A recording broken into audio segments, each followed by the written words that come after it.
think we're on. So okay, in this episode we're doing another dwarf character for our D&D campaign. So both our characters are dwarves, and whose mind's modelled off of Thor, and his is sort of approximately, somewhat similar to Loki. We're doing a Odin style figure, and but we're not going to do like where the half Thor model is not actually like he's not just a Thor copy. Yeah. This one of Odin won't just be an Odin copy, not just. So we're thinking of going with the name Wodin, Wodin, because it doesn't look the same on paper with the capital W, and rather because I think everyone when they think about Odin thinks about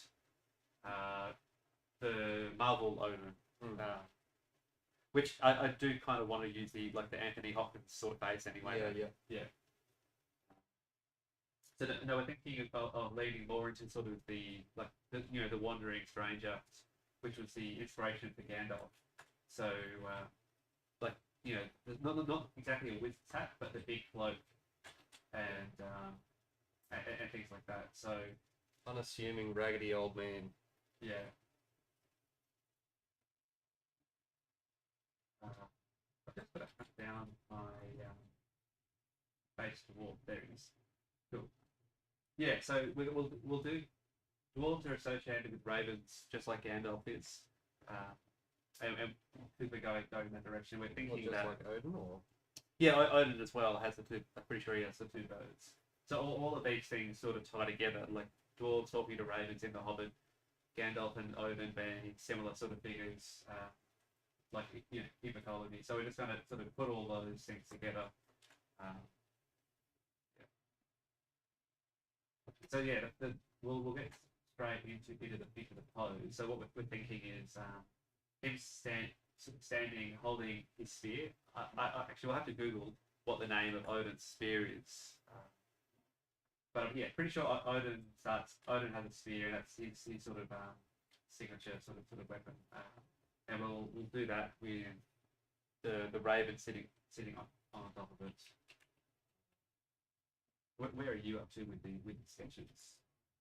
You're still being done. Just try and get a clean start. Well, I'll get started on a pose, because I think with dwarves, so much of their hair and fabric relies on the pose. So we'll probably both be working on the pose together first a little bit.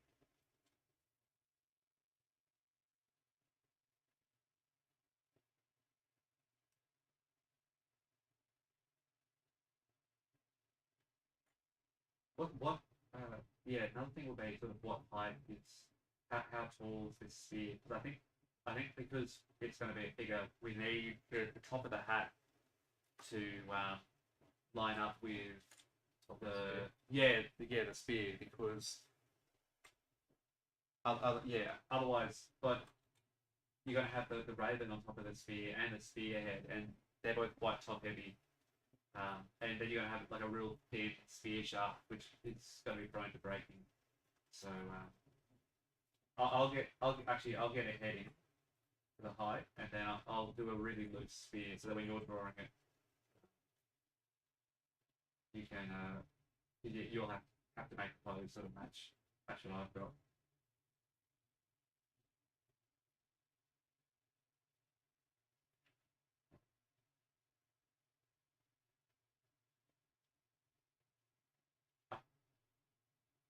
I think with the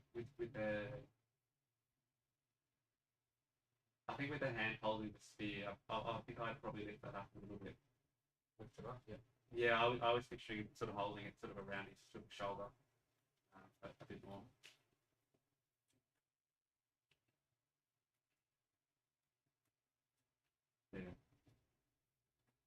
Yeah, that's the kind of going to be a bit of a thing with the size of the dwarf. So I was thinking that this sphere, if the sphere is one of those sort of ball hunting spheres where it's got that big cross guard. Yep. That way, that's going to be what touch the top of the head.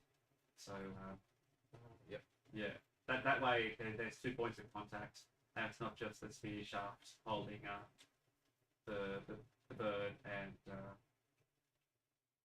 but that's just gonna.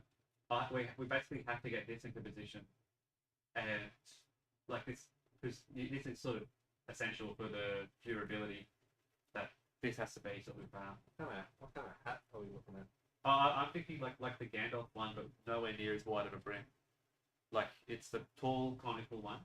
Have the brim pinned to his thing, pinned to the top of the cone, if that makes sense. Oh, okay. Like a little. I don't know how dwarven that looks actually, but Well, yeah, I don't think it's. What do the Snow White dwarves have? I think they're like gnome looking big dudes. Yeah. Yeah. Well, one of the things I wanted was the this head's not final head anyway, but I wanted the eyebrows to come on the outside like this. Yeah. With like the big whiskers, because that's something that Gandalf describes as having in the books, but that he doesn't in the movies, and so I think it'd be cool to sort of have that sort of thing on this.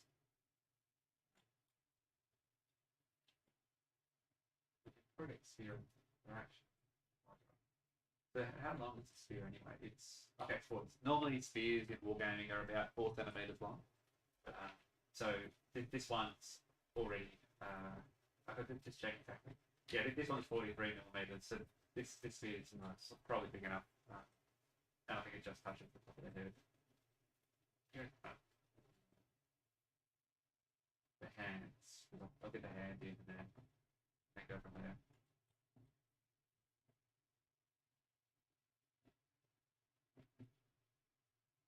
Right, so we know sort of roughly the sort of the story of this fella that our idea for him is that he was fighting in a war.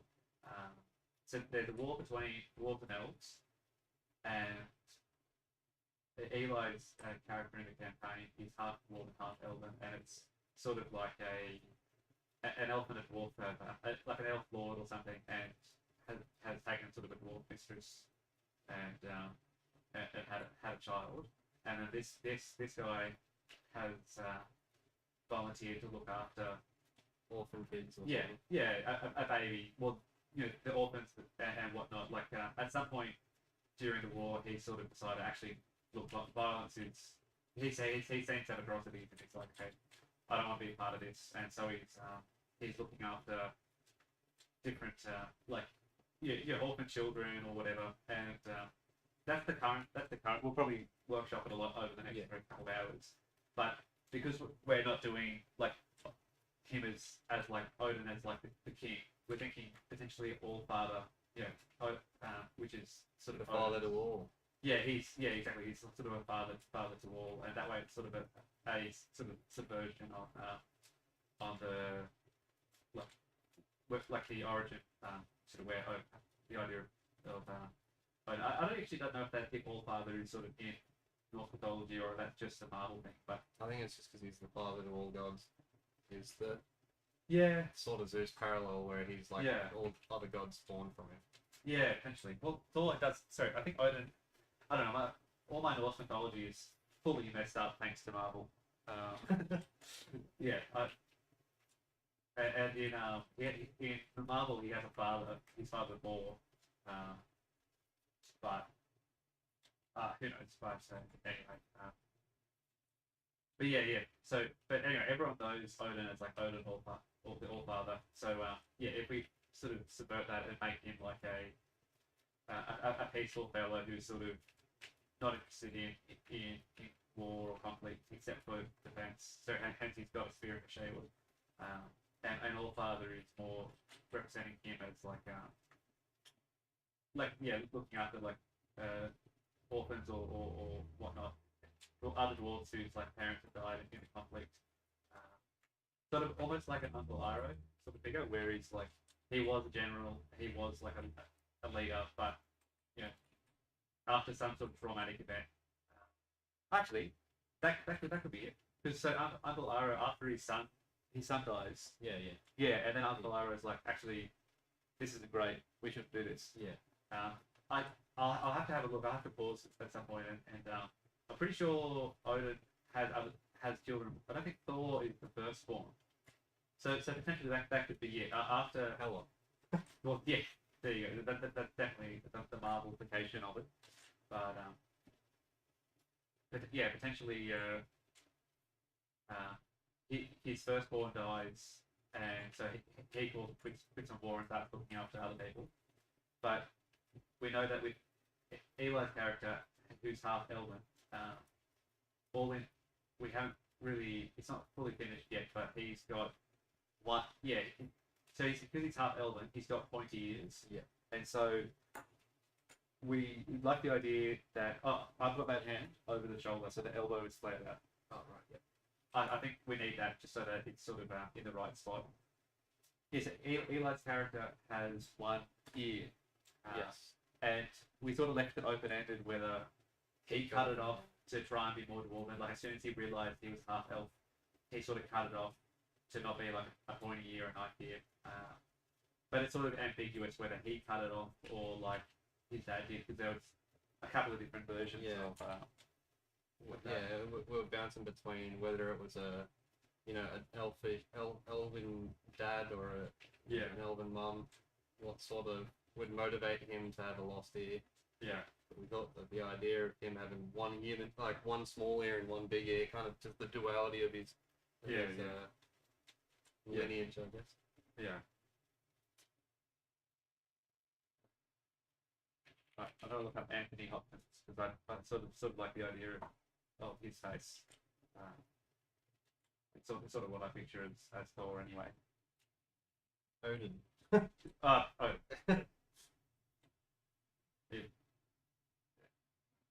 Because he's got like the eye that he actually I don't remember which eye, but he's got the funny looking eyes where they're asymmetrical,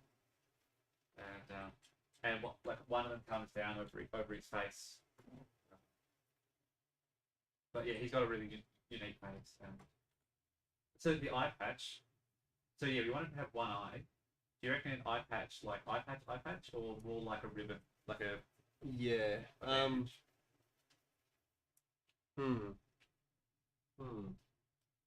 I think you could.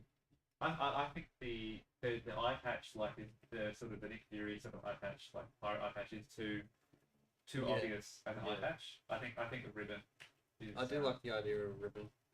I think that would make more sense of someone who's,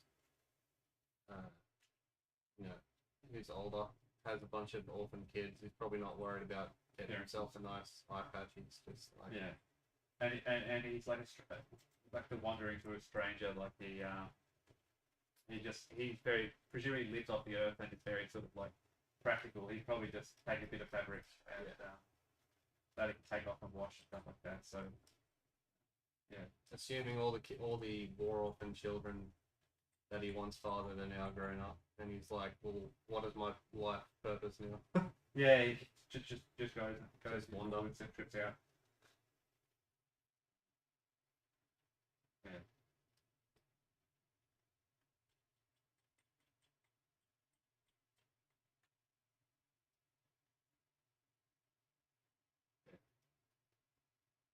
Oh well, I'll try that ribbon. I'll put that more of the face. I think I will try and do the Anthony Hopkins sort of eyes.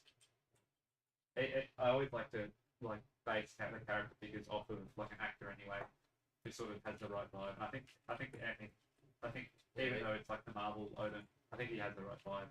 He did a good job as that character, I think. Yeah, I like that. The idea now. Are we doing this guy slightly hunched over, or do you think it's a proud and more optimistic now that he's old and sort of made good on his conscience? He's able to stand a bit taller. Or... I feel like do you remember in Avatar when Uncle Iroh is in prison, and every time when the guards are around, right, he pretends to be real weak, and then he just starts like doing pull-ups. And then when he breaks out, he takes off his like clothes and he's just jacked. Yeah. I kind of think a similar vibe where it's like Yeah. underneath. I reckon underneath the clothes, he's still yoked. Yeah. So He's I got don't. the dad bod. Yeah, I don't know if he needs to be sort of like weaker and hunched over. I think he's just gonna look old. I think I'll do like on the neck, like his shoulders are a bit hiked. Yeah. You know, but he's still standing up straight. He's just got the sort of the neck. He'll have to sitting sort of, deep in his shoulder. He'll have sort of sunken cheeks. I think. Yeah. I don't know how obvious it will be, but I think it will communicate that he looks old through other ways. Yeah. We don't need to do the hunch. Which eye does Odin lose? Which eye does Odin? Well, he doesn't lose it. He gives it up, doesn't he? I don't know. Yeah, he he gives it up. does give it up. Yeah. Yeah. For what reason, I'm not too sure. I can't remember. Oh, perfect. So what I was saying did make sense. So we were wondering, because there was the idea of doing a war, a warrior version of this character as well. Yeah. Where he was fighting in the war, like the past of this character, and whether he lost his eye in the battle. But if he gave up his eye, that does make more sense with what we were thinking of. This character cutting off my character's ear and then going, "Oh, what the fuck have I done?" And he gives up his own eye as like a sort of tit for tat. He's like, I took your ear, I'll take my eye. Gives up his eye. Well, okay. Okay. What about taking that a step further as a... So Odin gives up his eye for knowledge, right? Yeah. What if in this context, rather than... So currently it's tit for tat, he cuts his eye out, but what if instead of that, in retaliation to your... Because, half the idea of having this guy cut the ear off of Eli's character is like kind of... It's almost like the Luke Skywalker, Kylo Ren goes to kill him, right? He has that sort of moment where he's going to do something horrible and then stops. What if in retaliation, so this guy goes in, cuts your guy's ear off while he's asleep, and like in a fit of rage because he still hates elves. What if your guy slashes him back and your guy cuts his eye out, and that way they both have the realization of like, oh, we've just let our prejudices cripple us. Yeah. And so Odin losing his eye in this context is not knowledge of... Yeah, it's not seeking knowledge, but it's almost like not enlightenment, but it sort of just wakes him up to... He's let his prejudices like drive him into this place where he was going to go cut the ears off with a little boy. Yeah. And now he's sort of like realizing, he's just a kid. I've done something really, really terrible. And now he's a lot more open-minded. Like, so that way it's still tit for tat to a degree, but it does change his character. Yes. Yeah. Okay. All right. Let's do that. That's his background. All right. Well, I just totally didn't do his face. Well, we've talked about that, but yeah.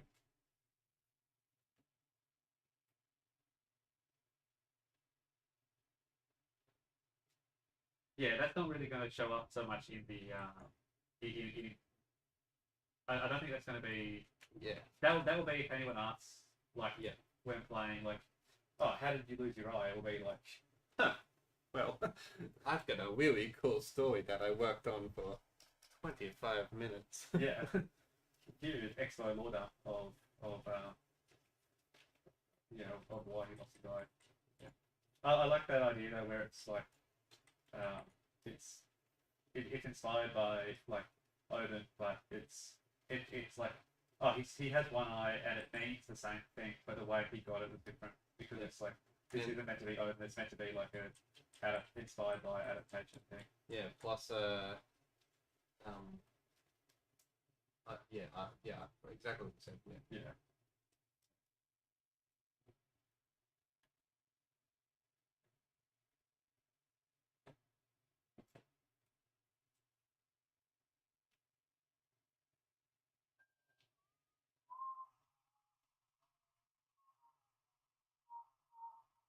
Well, I think That's all right for the pose, like sort of. I reckon see how his back. So see how he's from the hips. He looks like he's leaning into the Raven arm. Like his hips are a little more forward. I would shift his like shoulders to the left. You know, like as in have a straight line running through that left leg, through like he's leaning back or see like it looks like he's leaning forwards. Yeah, slightly. Yeah, he's not. Yeah, he's not so much leaning forwards, but he's. No, but it looks like his hips are cocked a bit. Yeah. Yeah, I'd push his hips forward. I grab the shoulders and slide them along. Slide them along to. Now, more like I just draw it real quick in paint. So yours looks like this currently. I've just drawn it in paint. Yours looks like that. I would make it more like that. Where the direction of his spine is backwards. Yeah. Yeah. And then that's partly the head. Yeah. So what sort of so hat I reckon. Well, we'll try a couple of hats, but I reckon going with the book Gandalf one is not a bad shout to start. Oh no, I've been drawing on the background. Oh, did you make it your background layer? Or? Can do, yeah. Oh, actually, if he's got the eye patch, which is a ribbon, he won't have the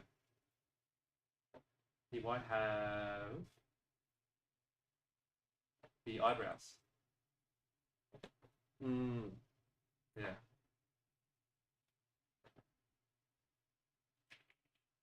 Can we just go no eye? No, I just need to have a look at how the eye patch sits on someone's head. Do we go no eye patch and like a sunken, like his eyebrows kind of like drooping over his. We could try a different design for the eye patch, like one that's not so thick, more like a string, and then a little patch. We'll try a couple, but get the pose first.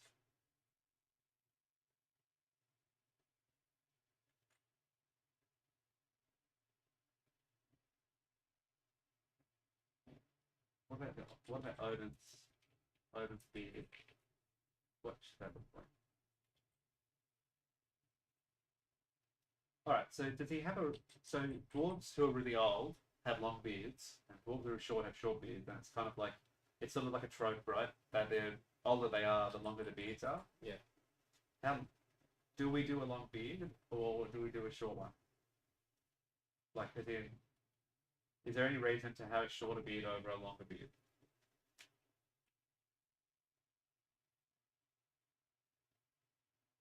Is that the head you're looking at? Well, yeah, no, it was just as an example, like off to the side, I was just gonna.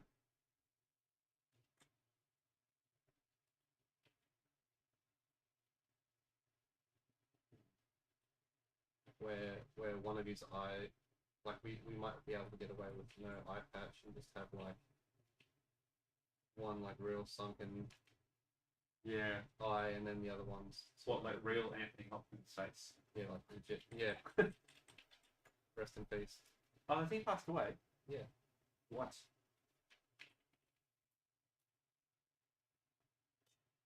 I'm pretty sure. No. He's still alive. Is he? Yeah. I've just Googled it.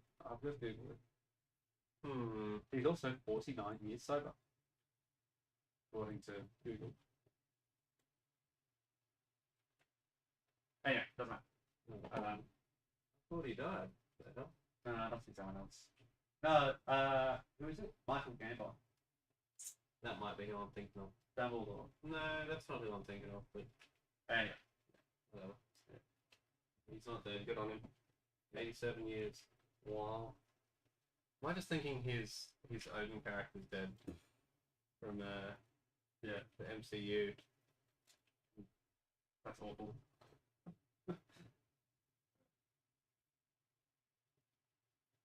I think for the beard. Like that, like a real. Yeah, okay. Yeah, I'll like rate that. Have one eye shut. Oh yeah, the eye can be like not shut, but like appear shut. Yeah, and yeah. that, Like, you know, and he's got crazy, yeah, sure. All right. crazy eyebrows, and it's just like one of Yep. them is sagged over the lost eye. Yeah, I agree. Yeah, okay. That way, we kind of can squeeze some more character out of him. Yeah. Do we do Goofy? Is he laughing at what his crow's saying? I like the idea of like a real jaded, pessimistic, battle-torn veteran who just really like made a big moral mistake, and then in his old age has learned to sort of like let Yeah. that go, and he's kind of like a more jovial old man.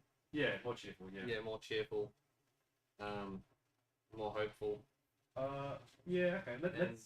Let's see how we go with the Or like not jaded and not Yeah. not too serious, but Let's see how the pose go before we do Yeah. the face, because he's going to have the facial hair, which is going to cover up a lot of it.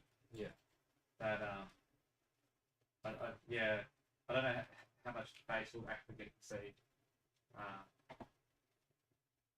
I don't mind if he's grinning or something like that, but like look at the beard, right? Like, you know, this is not he's the final just he's beard. spread up a gnome. Yeah, no, but like it's not the final beard per se, but Yeah. still it's like Well, yeah, It- like we could. it's going to cover up a lot of the face. Yeah, that's why we need to, like, if we would do it, it would just be like that. Big, Yeah, okay, no, yeah.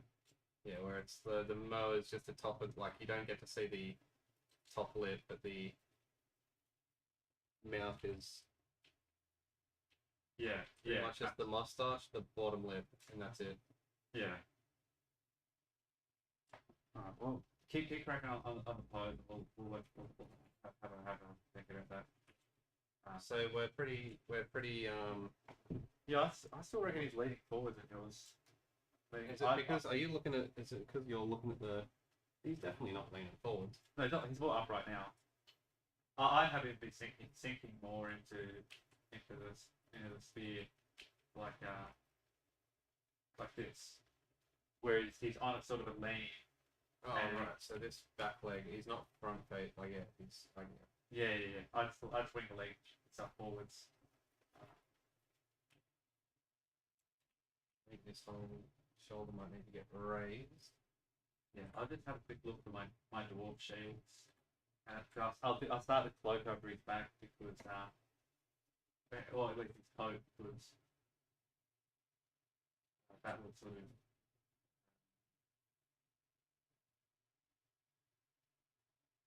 dwarven shields.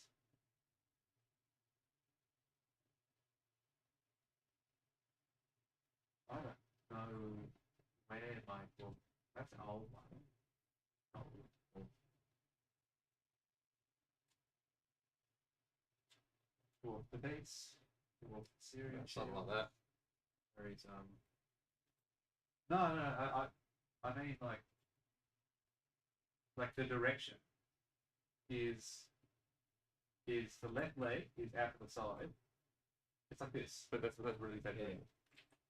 It's just a gentle lean backwards, and it counterbalances the arm that's out.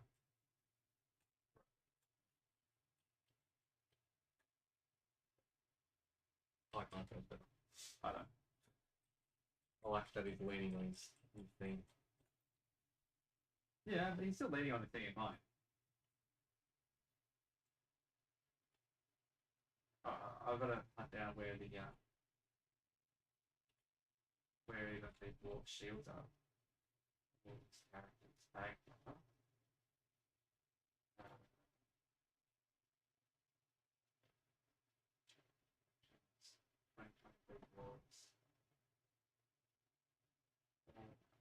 What's this one? Nope, that's not it. Oh, actually, well, the opening up old dwarves. Bird boy.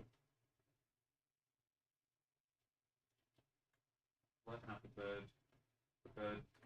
dwarves I've got. Because I've already got the ravens.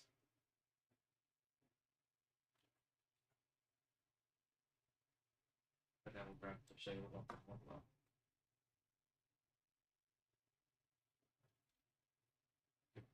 Oh, and the shield's got like a raven on it as well. Yeah.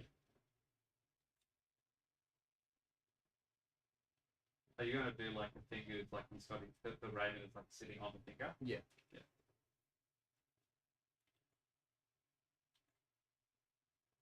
I think the right height. Oh, we don't need the visible.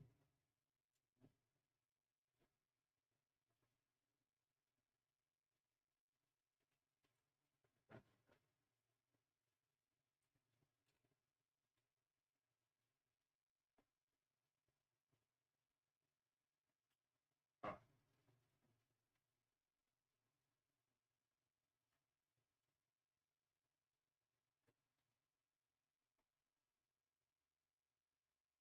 Yeah, oh, the lady, the amount of stuff that we're going to dress him in, um, at pose like this works better than I think where the two feet are planted on the ground. I think with dwarves in general, just want the 2 feet just squarely on the ground. Let's grab over at the.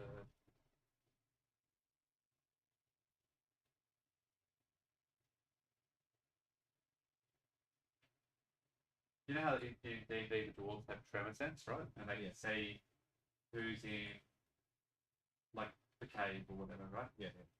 Does this guy get not bird sense, but can the birds see for him? If he is a playable character, that'd be cool. Yeah. That'd be cool to where like yeah. I think honestly I like the array of characters that we've got as playable characters as well. Like I would actually play Sandy Body, I would play Graham Hancock. Yeah, Graham Sandy. Hancock, sorry. Freudian slip. Yeah. Um, Well, we can. I reckon. I think the direction we're headed anyway is we've got a rotating cast of. Actually, so yeah, a rotating cast of characters. So like normally it's kind of a rule that you don't want to split the party because if you split the party, some people are here and some people are there. It's like, well, when what's you're the level of your spear? Can I just have a look? Okay, so the spear is at the tip of the hat, you reckon? Yeah. Yeah, they have to be touching. No, I meant like the yeah, but it could be touching the base. But you yeah. Oh no, yeah. You're saying you're just yeah. Yeah. I don't know that both birds will stay like this. They're just the placeholder birds I've got. Yep. But I think those wings might be a little bit big. I don't know. There's already a lot going on. This guy. But yeah, no. The way we're headed is with the characters so far is like I don't think we're going to be sort of limited to just playing the one character that we made at the start. I think because we've got sort of a pretty decent supporting cast, which are arguably more interesting than some of the play characters from yeah, I'll just call Brett out. Yeah, arguably more interesting than Brett's. Dragonborn. We can't sell a Dragonborn on the website. No, but just like it's some of them, who are just characters, just to get a model on the table or just to get a character done. I don't have really any thought into them. But anyway, but it means like hypothetically, if we do split the party and have some people go one way, some people go another way, you can just play the supporting cards because they're pretty well thought out. Yeah, they're even more thought out than mine. Like mine was just I like Thor in Endgame and I thought that would be a cool character to be as a dwarf, and then did that. So let's have a look at your so are we doing that dropped arm so that we can see that bracelet, or are we? Yeah, it's gonna have this sort of. I haven't done the hand. It's gonna have this sort of kick to it. I thought, where it was like. That's like nearly the same as mine. Oh yeah, it is. Yeah, Just I'm just getting one of these basically to export, just to inflate, to start doing like the big coat. So yeah, we're doing the coat, right? that's like a hood as Yes. well, Yeah. like Big coat and hood. like the Jedi robes, Yeah. sort of thing. That way, we can still have the hood because I want the hood to go over the shield, and it's open at the front to show he's still got some armor, he's still equipped with some gear.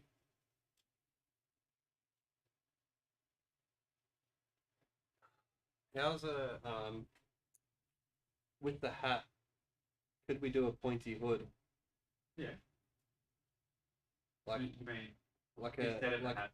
well, that's what I mean. Like Oh. yeah, like the hood being on. Yeah. Is Okay. that a Let's try that. is that a way? Because that the brim of the hood can come Yeah. to Down, like over. just knit on the forehead, and the eyebrows can be visible over that. Okay, let's leave both the hat and the hood till later. Yep. And then we'll look at that. Because I was thinking that originally that the hood might sit over, cover up part of the shield, but it can go over there. It can do both, honestly. It can be a really baggy hood. Yeah. Yeah. Well, keep sketching it out, and we'll. So we've got to come up with the pose of the raven. We're doing the eye like you're saying. With it is a missing eye, but it's not it's not hooded. We've got to we've got to decide on the hood or the hat, and then the face. We have to decide on the face. So I think the face will come after.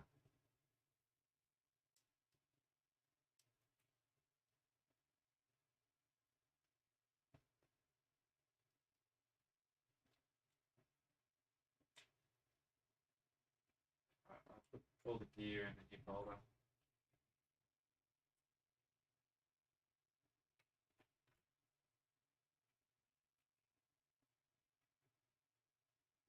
Oh, for when we do this story where it's like in wherever this is, there's no there's no name for wherever this guy's living, but I have that model I did of Sith.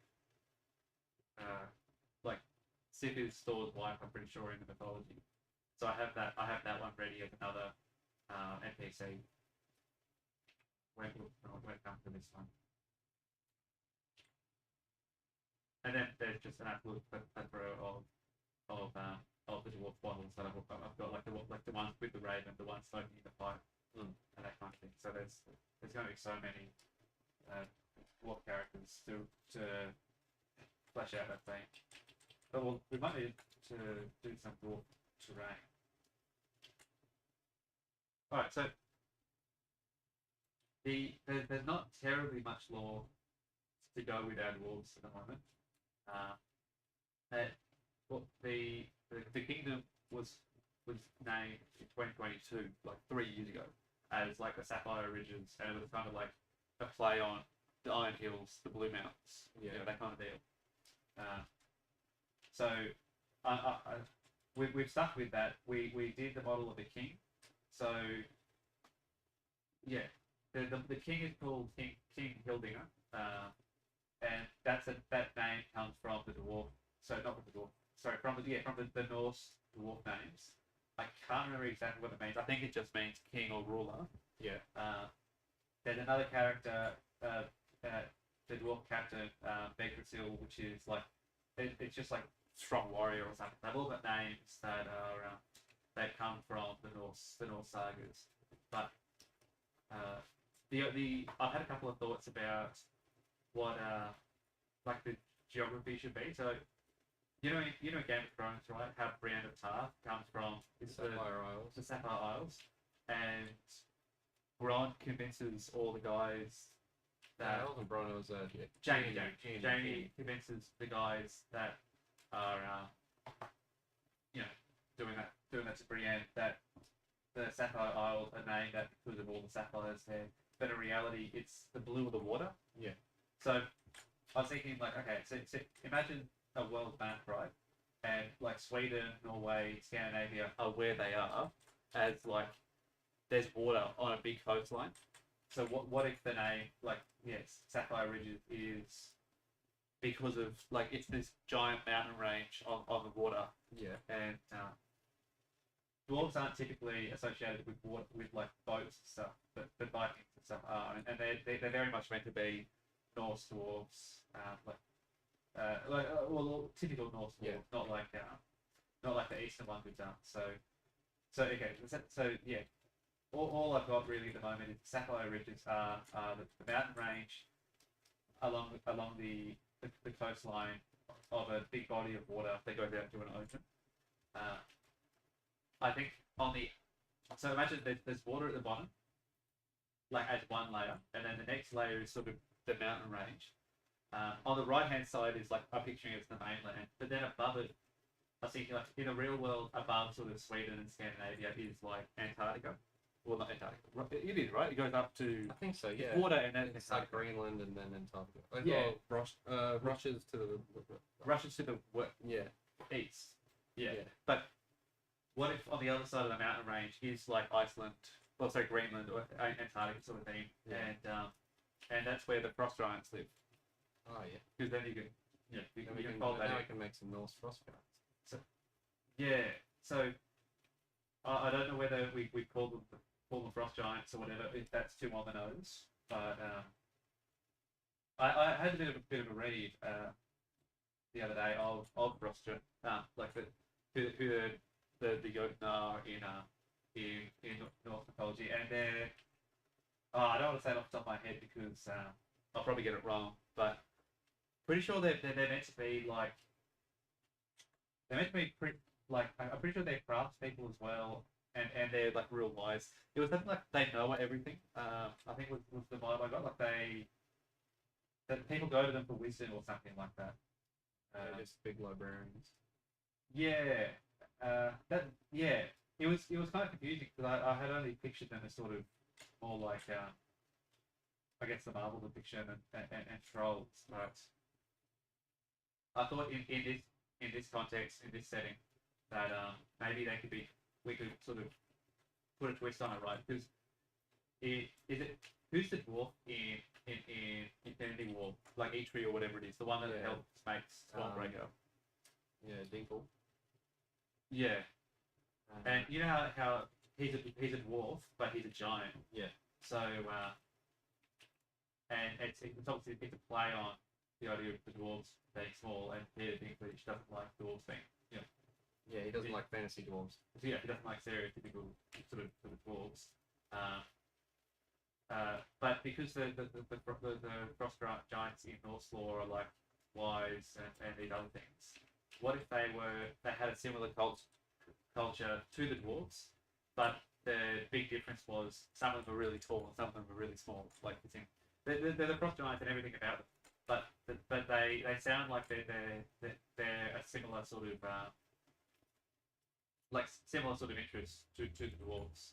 So like it could be like they're all like, because these dwarves are like they're not Asgardians or anything, and there's no other Asgardian references besides these characters that we've just come up with, and the idea that there might be frost giants north of them, but that they could be like perpetually having beef and having rivalries and small conflicts, but that could be driven like out of like competition or ego. Like they're actually quite similar, and that's why they butt heads. Yeah. And that happens with people. yeah, exactly. And I think that's a good sort of like in reality if they didn't have a big prejudice against each other, they might actually respect each other a lot because they're a lot more similar than different. Yeah, okay. I bring up that to say that's literally as far as I've gone with lore for this walking. And there's a couple of other named characters and whatnot. So, but there's nothing else. So in other words, we've got a lot of room to play with. Like, where do these guys want to be located? So in this setting, all I know is the elves are south of them, and so and we know that there's been a conflict against the elves, and that's how obviously your guide comes about. So we've got to come up with a town and a setting for where these guys live. So I think logically, if the elves have occupied it at some point, which is where your character's story stems from, presumably it's not underground, or it's not deep underground, and it's also got to be on sort of the south side, more towards the land, where where like the elves would be coming up. So so we will probably need to come up with some sort of village or something, for them to be based at some point.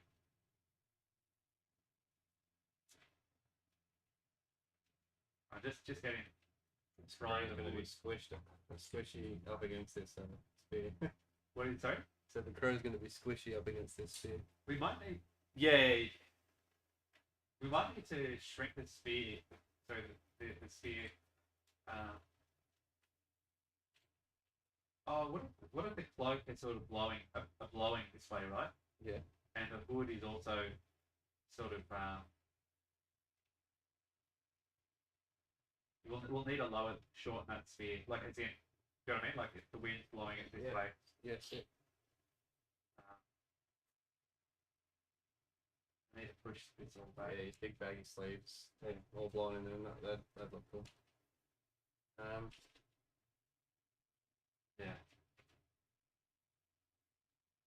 I don't know. I can picture this one in my head. It's just taking it. It's not materializing on the screen right now.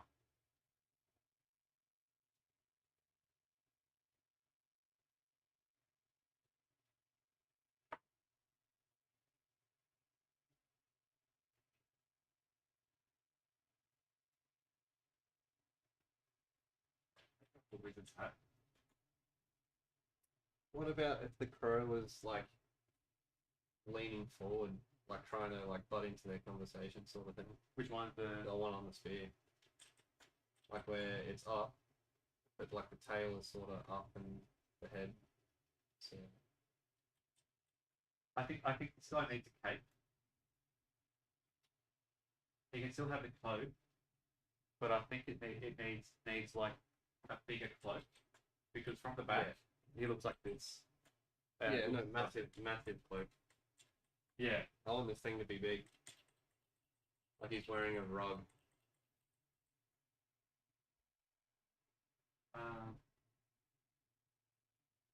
No, I mean like he needs another layer.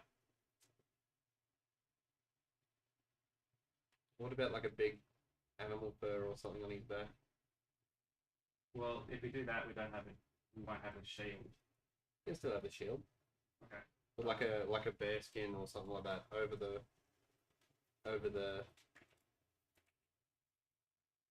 his back as a cape. So he's got a cloak and a cape and then a shield. That could make him look quite burly and stuff on the back. I think just give this a go, and then let's. This might not work as well because of the.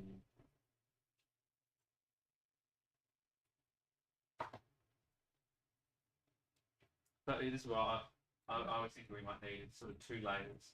The coat, which is like a coat, but then like a cloak which is attached to the hood. So he's got another layer, because otherwise his silhouette needs to be way wider at the bottom. Yeah. Like that. And I'm not sure that the hood works as well as the hat. Yeah. I get you. I think, but we'll try the hat, but I'll put the hood in another folder, and I'll the hat does make it feel a bit more like Odin. Yeah. Well, I think both work for that, but yeah. Remember the hood is not going to be like low. His head is going to be like sitting in a hood. Yeah. Like the hood's going to be around the back of the hat almost. Yeah, the hood's going to be like really coming up, like really pushed up like this. Yeah, around the back of the hat almost. So the shield will have to drop. So it's not like the hood's not present. It's just he's got the hat and the hood. And what if it was a real wide hood that almost like sat over his shoulders? Yeah, I thought about that as well. Because that'd bulk his shoulders out and stuff like that. At the back, looking at the back of him. Well, that's the sort of the vibe I was going for with that hood. Yeah, the big wide. Yeah, I started to do that just so that it was like all the way to about out here. Yeah. But and then it sits lower overhead like that, and it's look, I'm happy. I'm happy with that as well. I don't think that's that problematic either. But even if that sort of hood was sitting over his shoulder, like if you wanted to keep the hat, just having the hood Be bigger. like that overcoat being not tied up at the neck, but just like drooping over his shoulders. This one wider. Yeah. Well, the question is, so there's this layer where it's coat, and then there's a cape. Well, not cape, like the big sort of big like it's how many layers, but well, regardless, we can work on the shoes at least. I can do the shoes, and the beard.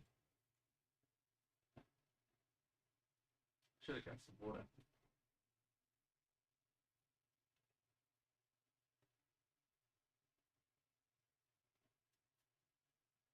I think essentially I think we need to keep the costume quite simple because it's getting pretty busy with all the birds. I think keep both birds. Just I don't think it can be too intricate with the armor and stuff. I think it should mostly be the fabrics.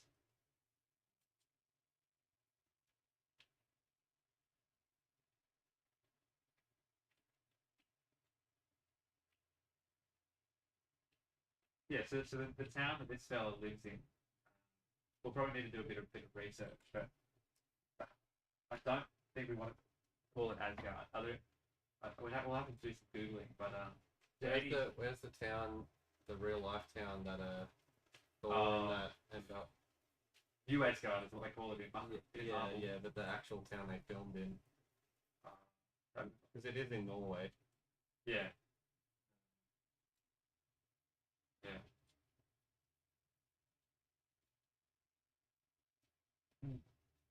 Yeah, I think we need to do some research to come up with that. I can't think of any off the top of my head.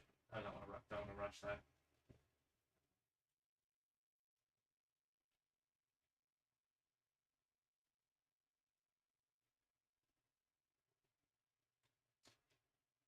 Obviously, putting it like obviously in our campaign, his character's going to be who he is, but anyone else printing him, he'll be good as just a dwarf magician.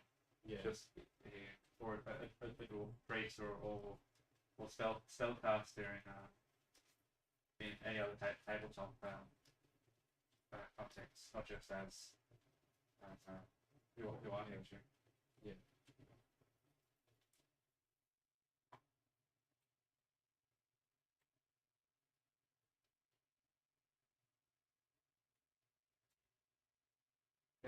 I think that looks pretty cool. I do as well.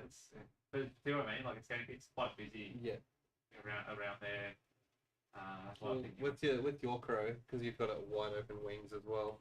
He doesn't have to be though. Yeah, I know. What I'm saying is I've got mine perched on the one that he's sitting there having a combo with is the sort of more calm. He's settled. He's just looking at him having a chat.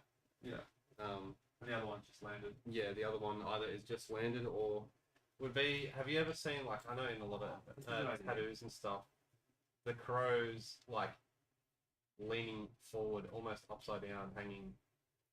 Like barking at this other crow. I sort of know what you mean. I gotta figure out how to draw an upside down crow, sort of. No, I think I like this. What you said about make this one with the wings spread. Yeah. Because it looks like he's been chatting to this one. Yeah. And then this guy has just landed. Yeah. Have a guess. Because it's the same as your drawing. Yeah. But I think that actually works better where it's now there's wider. It's breathing room here, and it's still busy up there. Yeah. But it's a lot easier to sort of see what's going on between these two. And he sort of looks like he's got a cheeky grin, kind of as it is. As in on the face, like this people haven't changed the mouth. He's somewhat smiling anyway, so they can be having a good chat. Anyway, I'll get on to the legs. Right, we're one hour in. I reckon you need to push yourself to try and get the colour started with like an hour to go. Yeah. Okay. What is it? 2 hours? Is that what we're looking at? So We've got 1 hour left to do the drawing. Yeah. Which would give you an hour to do the colour. Yeah. So what are we thinking with? Do you want me? Should I just start going on with some little costume details, and you'll do the basic thing that I can copy again, like for his undergarments and stuff? Well, what sort of army? I don't think he necessarily needs to have like be battle ready. No. Because No. he's kind of forget like you know, forbode himself to fucking do violence. Yeah, no, he doesn't need to. I think he's gonna have the shield on his back because he's traveling with it. Yeah. I kind of think he doesn't need almost any armor at all. No, I don't think so either. Yeah.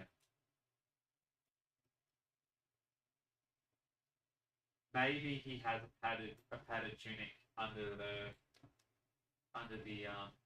big like the overcoat, but that's not necessarily just for fighting. Like that's just it's warm. What kind of shaped beard are you going for? You know yet? Or? I was probably gonna go Gandalf sort of pointed at the bottom and no braids at all. Who's the old dwarf in Balin. the Hobbit? He's got a real funny shaped beard. Where It's pretty up curled. It's pretty iconic. Balin's one. I wouldn't do that. Okay. No, go with the Gandalf one for now. Where it's just straight, Straight long.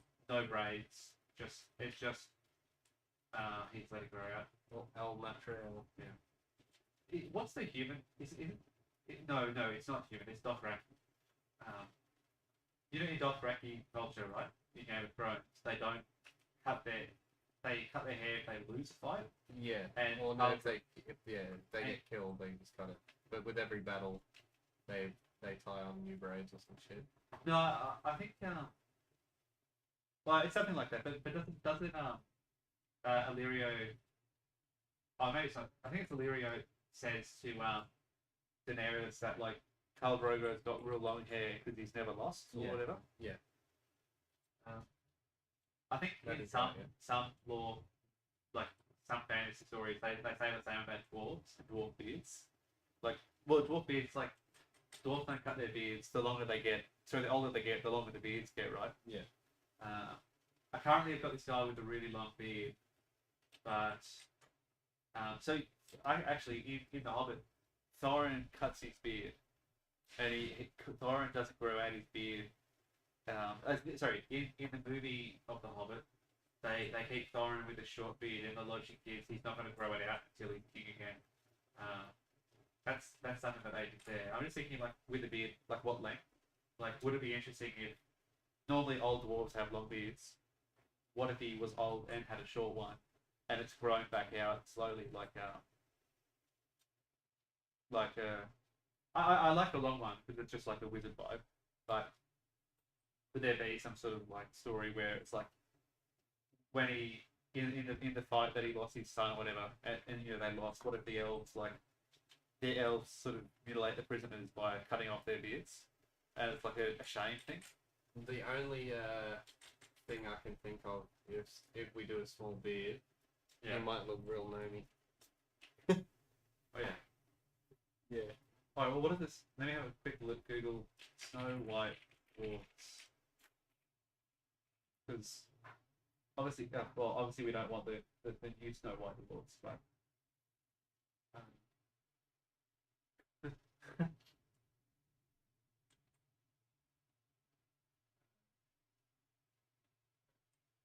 What are the new dwarf names?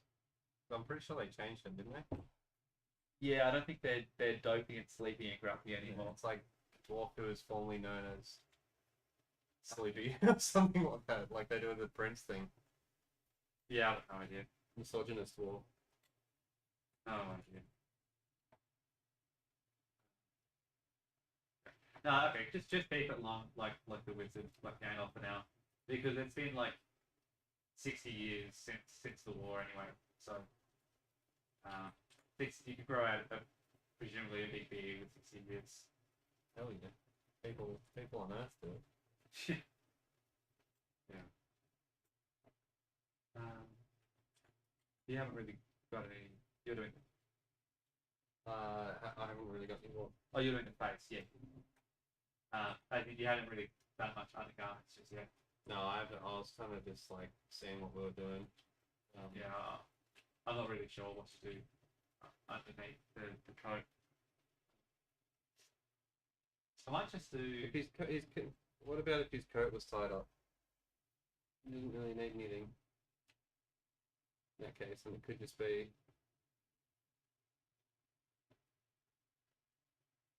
like a weird loose belt. Oh, a belt around it. Yeah. You could have some stuff hanging in there since he's traveling. the only reason to keep it open is to have these like because it'll get wider. It's going to get wider, right? You have a lot of sort of dimension almost, where you have this piece out the side, this piece forward. You can have stuff underneath. Yeah. You know what I mean? Like there's lots of sort of like you can look in different ways. Well, I guess so. If most of it's getting covered up by pants and beard, I think having a belt under that coat, like having a belt, tying the coat closed with Hanging off the stuff, side. like a bag or whatever. And then he's got that overcloak that goes over his back. All right, let's do that. Let's close it up. Besides, That'll simplify the rest of him, because otherwise he's got like a lot. Yeah, hell of a lot. He'll weigh 20 kilos in metal. Not sure that's how that works, but he'll weigh more now that you're closing it up. You're getting rid of the negative space.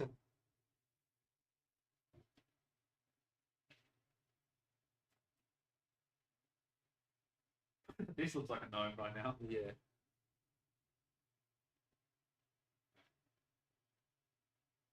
Romeo, take me somewhere we can be alone. Oh, good.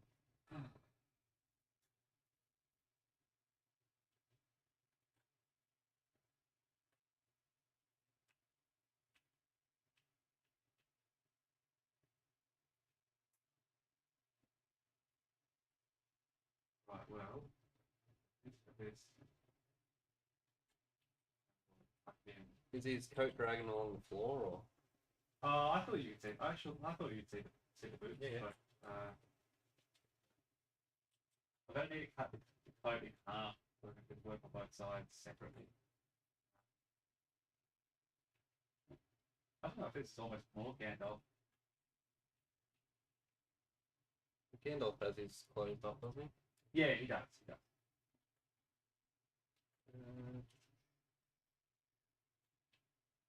It's fine to lean into the Gandalf a little bit because even inspired by that's that character. It still begs the question, like, what's underneath? Yeah. Looks like he's in a big bath. He's in his dad's bathroom. Yeah. Yeah, they look weird when they got the skinny wrists. With the horse food.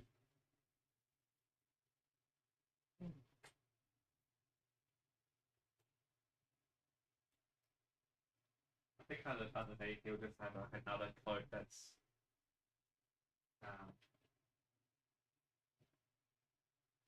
probably quite similar, like Gandalf robes all the way. yeah, I think robes. I think that's good. Robes all the way. Sort of like he still carries the shield and the spear, which is he's really using it as a staff at this point. And maybe a coffee table. With the shield. Yeah, it's sort of like, well, I don't need to worry about a spear or shield. If I get hit, I'm gonna get hit. Yeah, I'm an old man. Days of fighting are done. So. Yeah. The shield's still like worth carrying to like stop you getting hit, but don't have the stamina to sort of wear all of the big armor. And what eyes closed? Are we going the one closest to the raven, or? That one. That one. Okay. Yeah. So, I googled it to see which Odin lost, but both articles I quickly had a look at both said a different one.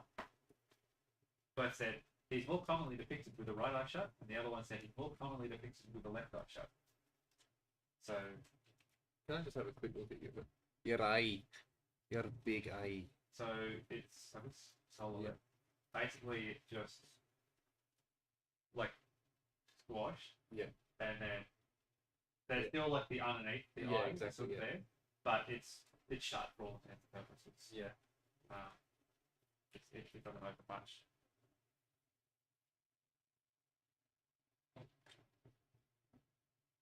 This is just walk off with a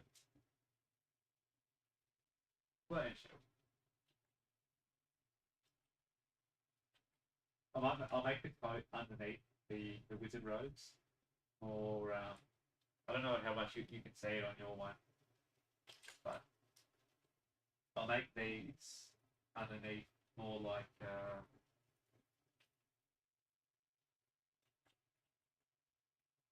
and his mouth isn't open. no, not yet, but mine is in a gentle smile currently. Okay, cool. Yeah, I'll do that rather. Yeah, so this piece here, you know, the one underneath, these will be the sort of the padding, padded gambeson, and that's not necessarily intended to just be like armor. That's more that could just be warmth as well. But it's an old man and he needs his blankie. Yeah, it's just like it's like it's not heavy armor or anything like that. That weighs a lot. It's more just it's just it's some like layer of protection against like claws and stuff.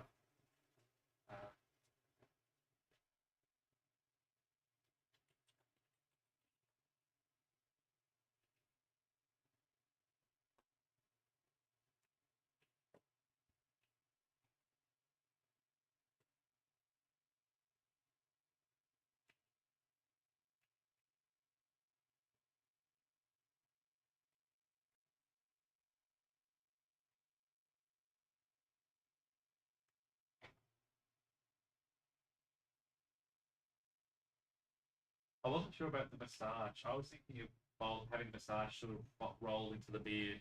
You know, like like it's not got much life in it left. You know, it's not puffy or anything. Yeah, Sort of become part of the beard.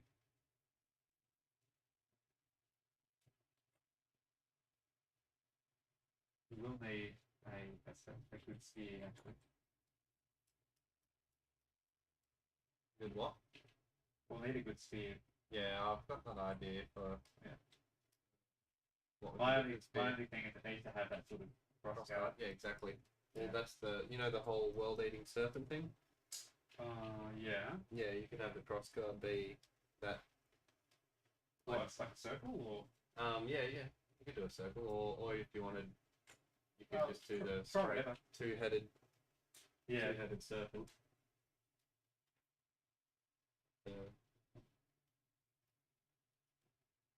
Yeah, try a couple. I'm not really fussed. It could just look like a normal sort of like big sphere. Nothing else.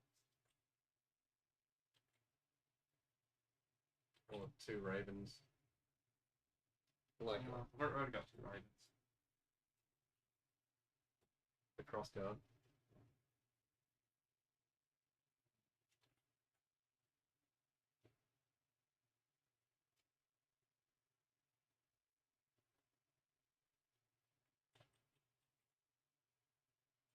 Okay, that's good.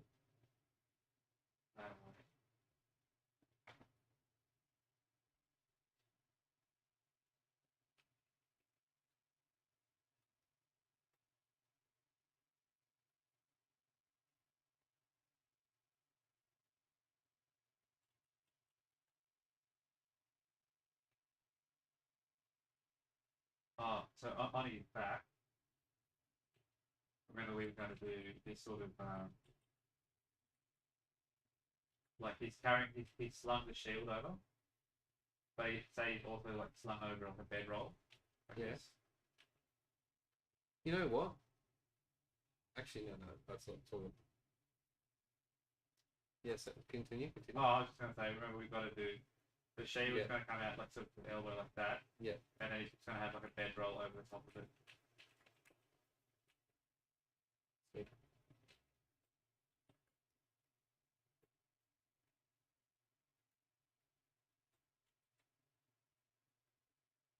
You'll obviously not have it on your one, but on my one, I'll take out like a bunch of nicks out of the shield. Like it's really old.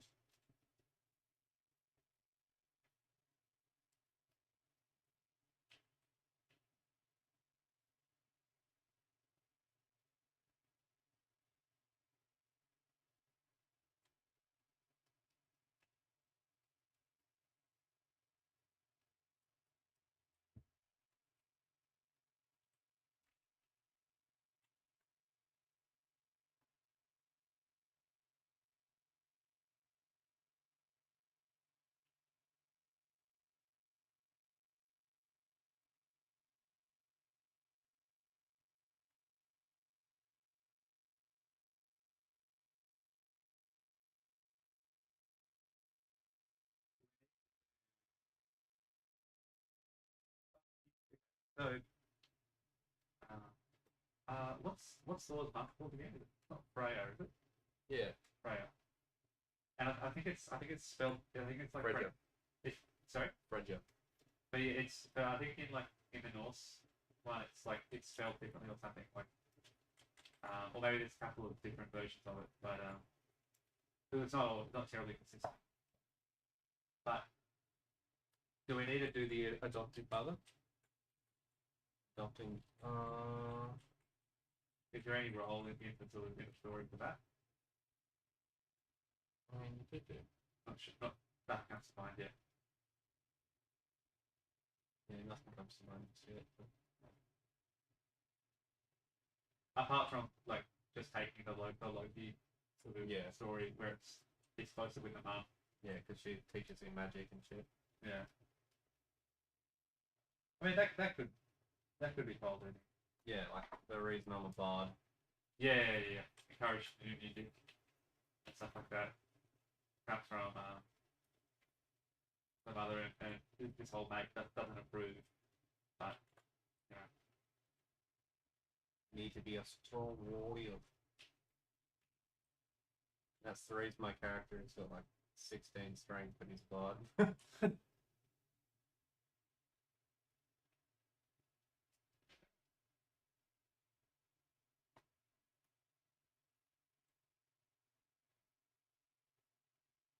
What's your nose look like? See, not big enough yet actually. It needs to get bigger.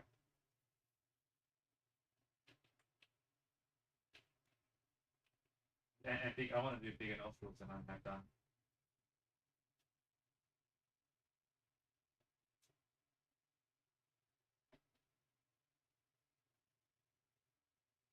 He has sort of got like the Anthony Hopkins sort of face.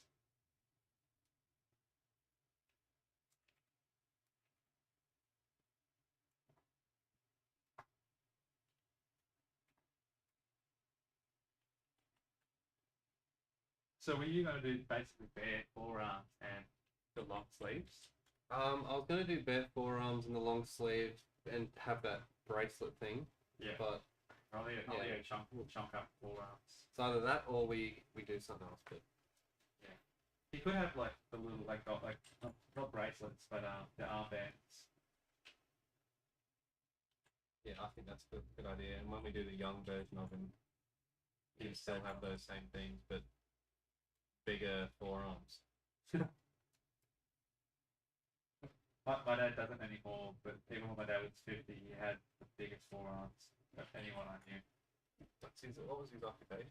Well, he did judo, so they were grappling, like ripping people. Oh, right. Your father did judo. Now that is a shock. Yeah, he was a weeb. He did kendo. So he hit people with Japanese swords. Yeah. He could speak Japanese. He studied in Japan, and he studied cooking in Japan. He was a right weeb. Sorry, he still is a weeb. Sorry, he still is round. But he doesn't do judo and kendo anymore. Yeah. But yeah, because in judo they grab each other's devo robes. Yeah. And stuff.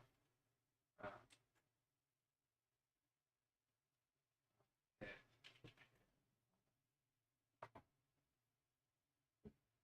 He's quite. He's got a big enough for the belly.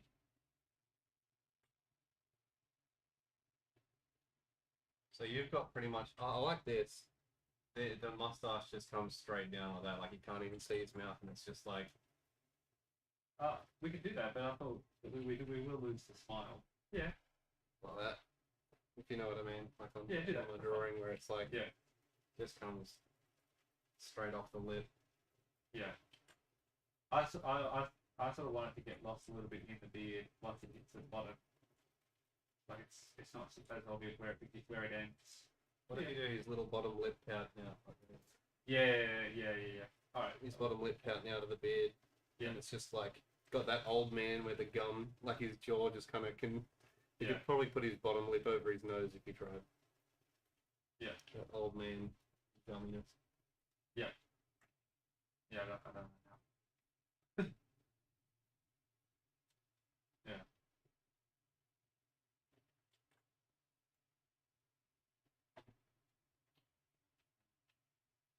What's his hair situation? It's just going to be sort of Tucked like in behind real the hood. thick, tucking behind the hood. Yeah. Lots of volume. Are we doing big old man ears? Yeah. I guess. Big But goofy. we can't actually.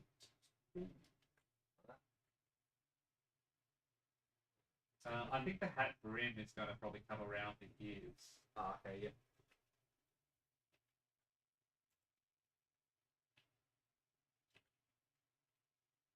Yeah, the eyebrows will go on the outside, but I think the ears will probably Get tucked under. maybe not.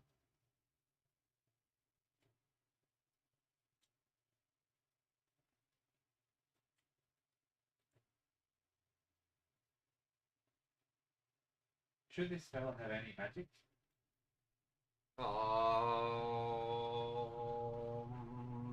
Yeah. Yeah. Goes into Odin's sleep. You can have clairvoyance and stuff. Ooh.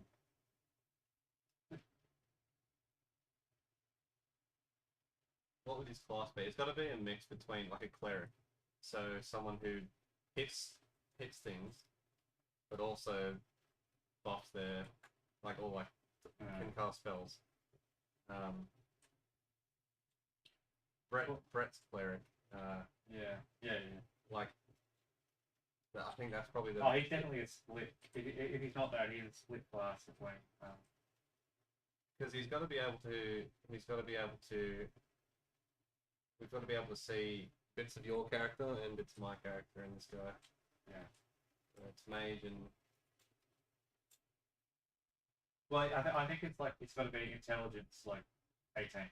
Yeah. Probably at this point, strength is probably like down the 14, 15s. Yeah. The charisma just comes through like wisdom. But dexterity is in the pits.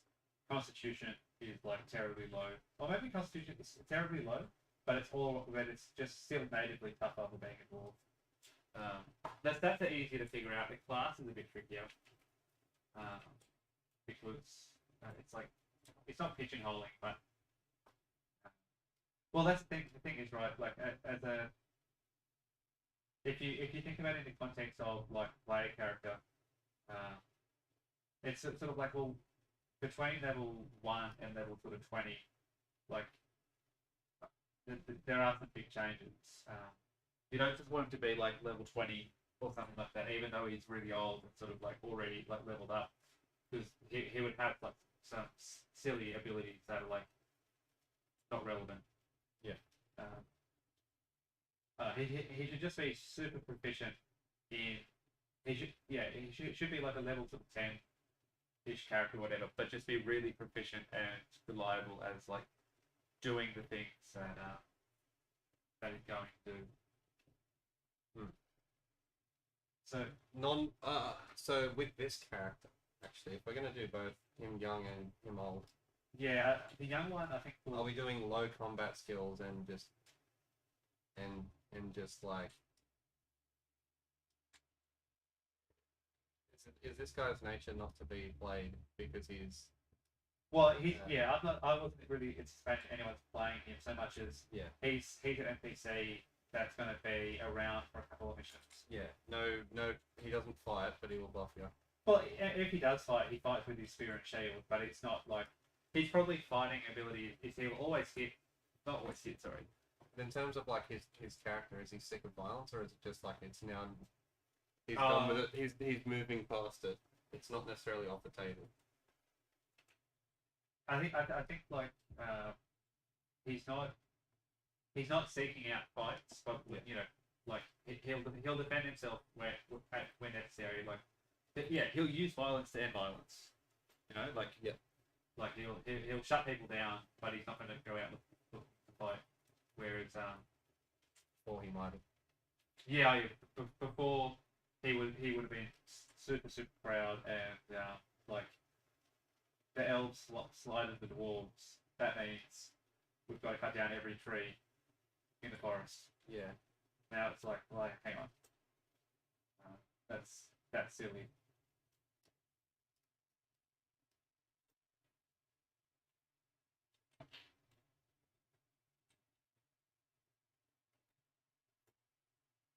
So I was thinking the dwarves and elves have had a fight, and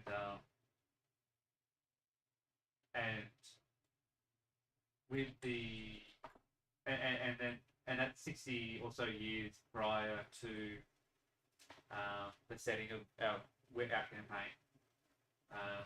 The reason it's I thought 60, 70 years is so that it's kind of like as far back as World War II is today, where it's like our generation are sort of like not forgotten about it, but like it's not real to us, but like to our grandparents it is. That way they can be things like this guy who's older, he remembers it, and he's real anti-war now. Whereas like our characters are going through having fights and thinking, you know, we're clearing our dungeons thinking it's real sick. But you can have this guy who's kind of shaking his head. Sorry? Just shaking his head. head. Just shaking his head like, oh, it's, you know. But the war with the elves, I was thinking that in the story it should start like kind of like, you know, World War One and Two don't just start because like Hitler invades Austria or whatever, or Germany invades whomever in World War One. Can't remember who actually invades who first in World War One, but you know how like World War One, it's just like, why did World War One start? It's just like, oh, this guy was killed in that country by someone like this, and that meant the whole world had to kick up shit. Yeah, so I thought it should have the war should have the same sort of pointless origin. So and like elves in every setting are terribly proud, and when elves are proud, then it's generally not a good thing. Like in the First Age, in Tolkien setting, hubris. Yeah. And dwarves are proud all the fucking time, and really stubborn. So I think it should come as a result of the two of them basically butting heads, and neither side backs down, which leads to like just over something silly, like maybe it's like trade with someone else, and they're like, well, the sapphire, what was it? The sapphire ridges. Sapphire ridges. Yeah. Well, we've got another range of figures, right? Which are so you know how the Vikings raid England, and the Vikings also raid Russia. Yes. Yeah, and so that's when you get the Kievan Rus or the Kievan Rus or whatever, which is like the Russian descendants of the Vikings. We've already got a range of figures. They're the ones downstairs you've seen, which are the ones where they're like the fantasy Russians.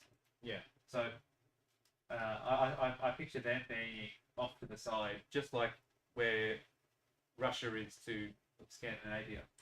So yeah, I was thinking that you know, it's not set in stone or anything, but not common. but potentially like the dispute with the elves starts with like I've written it down, but I can't remember. I don't remember it off the top of my head. It was a couple of months ago. But yeah, it could just be something as simple as like a dispute with with them over trading and things like, for example, the dwarves don't care quite so much about conservation, especially of nature, as the elves do. And so potentially the dwarves are getting a little bit too ambitious or too going too far with logging or whatever. Yeah, logging or whatever. Something that should be like, yeah, it's not a small deal. It's not, shouldn't be like a big deal. And then that elevates to like some elves or whatever decide to like just like not ambush like the dwarves. Well, it's maybe a few hot-headed elves are just like, okay, they're approaching our forest. Let's scare them. Let's we're gonna kill them, but we're not gonna kill them. And something that just tie them up. The hot-headed dwarves are just like, yeah. Actually, like they push it to where some of them get killed by these elves that are like, oh, we just kind of wanted to get them off our land. But it should happen. It should happen pointlessly and slowly, it just keeps escalating every time. So like as you said, like the elves go in sort of just ambush some dwarves, merchants, whatever, and just throw their stock in the river, tie them up, and then the dwarves. The next time, the next couple of shipments have armed guards or whatever, and then an elf dies or a dwarf dies, and then it sort of escalates into like tit for tat, eye for an eye kind of deal. Militias and and then it's just like lynchings, and it's just like and then it's like full blown, like what started as a stupid disagreement, that could have just been resolved with like, all right, leave our forests alone. It escalates into like a big war that other races are caught in the middle of, and actually that idea of it starting tit for tat, it means that when Vindalf, your character, sat at the eye of and then he's reminded of the pointless war of just it's just like, oh, hang on. If we let this escalate, I'm no better than the fucking elves that A, no better than the elves. B, this kind of tit for tat sort of thing where we just, I cut your ear off, you cut my eye out. It's just like, it's kind of that mentality is what led to countless like a couple hundred years of elves and dwarves just dying pointlessly, and yeah. And I like the idea as well, right? That so the dwarves are up north and the elves are down south, sort of like, imagine like around Spain, right? Just that area geographically. And then in between, you have like Denmark, France, and whatnot, right? In the middle, as human settlements. And so the humans get along with everyone until the conflict starts, and the dwarves. I reckon it's 100% the dwarves instigate the fight. They're like, okay, with the elves. Oh, yeah. So they're like, look at this. We're going to march south, and we're going to just give them a bloody nose, teach them a lesson. Don't mess with us.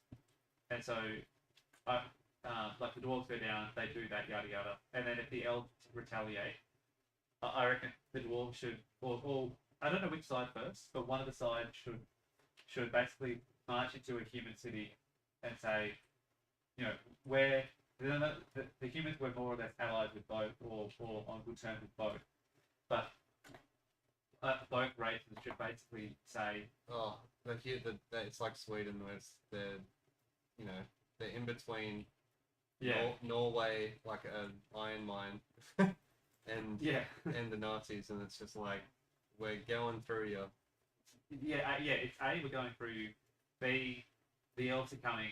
We're going to occupy your city because you've got strong walls. Yeah. And then a bunch of humans human cities get caught in the middle of this. Like, the elves take the city, the dwarves retake the city, and by the end it's just it's rubble by the end of it. and so it's by the time the war ends, both the humans, so all the humans have sort of resettled elsewhere, and sort of fled, but when the story starts, the humans are pretty distrusting of both elves and dwarves. Yeah. Because it's sort of led like the humans were not necessarily collateral damage per se. Like it wasn't not so much intentional. Just Yeah, well, that's the whole point. It was that it wasn't there. There was no intention put into their. yeah, Humans weren't even a thought. It was just like. yeah. It was both sides sort of assumed that they were going to help each other, and then yeah, and it should also leave both sides like terribly crippled. So like if the dwarves were at their peak and the elves were at their peak of sort of like just power, right, like and everything, then this lasts like a couple of 100 years, and it's kind of like in history, right? There's the 100 Years' War, which is between England and France, and it's not like 100 years of battle per se. It's more like every couple of years, someone will try something to try and just Get try and a leg take up, the ground or whatever, and then there'll be a big battle or whatever, and then it might be quiet for a little bit, a bit of posturing, and then it'll start. Then someone will instigate it and start another fight. I think it'll be the same sort of vein, except like the 100 Years' War is sort of there's some personal grudges like between the specific kings, but in fantasy it's dwarves and elves. So elves immortal, dwarves 100-year lifespans. Well, sorry, a couple 100-year lifespans. It should last a lot longer.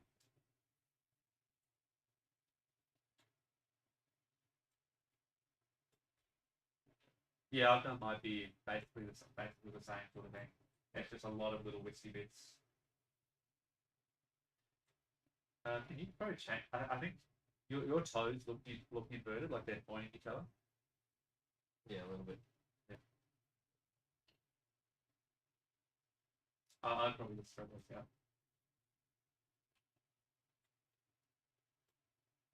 I had a thought last year about elves. I was thinking about the elf that we've got and we're doing now. I don't. I read something that sparked the idea that elves logically should use child soldiers because, and like the elves, right? How long is their education? But B, 1,000-year-old elf Dying in a war. is a waste. Yeah. So Damn. no, think about it, right? It's Oh like no, that makes sense. But yeah. So it's something that I haven't thought about. yeah, like not in a Is that why Legolas is like? Well, Legolas isn't an infant, but in The Hobbit, like, how old is he there? A couple of 1,000 years old? a couple of yeah. We never get Legolas's proper age, but more. I was thinking in this context, it's more about like desperation, right? Like they like how in World War One. They go to war and they think that they're still in the Napoleonic period, and so they march up and they just get massacred by machine guns. Yeah. What if it's been a couple of thousand, or it's been like 1,000 years since the last big war, where the elves have had any major opponent. What if they go to war with the dwarves and they think they're fighting orcs or whatever, and all the proud noble elves line up in their ranks, and then they just get absolutely massacred by the dwarves. Yeah. And then it's just like there's like a for both sides there's this oh shit moment where they both have to like they haven't really had a proper fight between elves and dwarves in a long time. Tactics have changed, equipment's changed, and then they have to like rethink all of their strategies and tactics and armament equipment. And it might like in World War II, the Germans got real desperate and at the end. So hang on. So sorry, is this cloak? Are we doing this cloak? Is this like a bear fur cloak or not? No, I wouldn't. I don't think so. There's so much hair. Yeah. That I think it would get too much. But just like how the Germans ended up giving guns to kids in Berlin, the elves would probably go like because elven reproduction rates, real low compared to everyone else because they live forever. Yeah. So like, there's no pressure. yeah, yeah. So if for example all the elves go to war and they lose an awful lot of their adults, it's like to replace a 2,000-year-old elf is waiting 2,000 years for the next for the next generation. So it's like if they get desperate, they might like not necessarily logically, but they might decide like we can't afford to send like The best fighters we have. or either they run out of them, or it's kind of like a thing of like because well in Lord of the Rings elves have dwindling numbers just because like just for in Lord of the Rings the elves have dwindling numbers, and it's part of the sort of the magic's leaving or Middle Earth or whatever. But it's sort of a trope there. But in this context, elves typically just have a small population. But without coming up with a reason, if we keep that, then they'd say like the elves are losing at the start of the war, and they lose a bunch of their older generation quite early. Then I remember the realization of like, oh shit. Yeah, it's just like we need to start sending our youngins, young people over because like we can. It sounds real like callous, but it's just like no, but we can replace them. We can't replace like imagine it's like working on a ZBrush file and then it crashes and you're like, you got to start again. Except that ZBrush file is like 2,000 years old. Yeah. And so it's a horrible thing to do to like send the youth over. But as I say youth, I mean like the equivalent of like 15 to 18-year-olds. But in Elvish context, they're still like 500 years old. yeah, they're still like 100 or something, 100 to whatever years. How high are we doing this build and stuff? Oh, I've just done it just the usual below the beard. Yeah.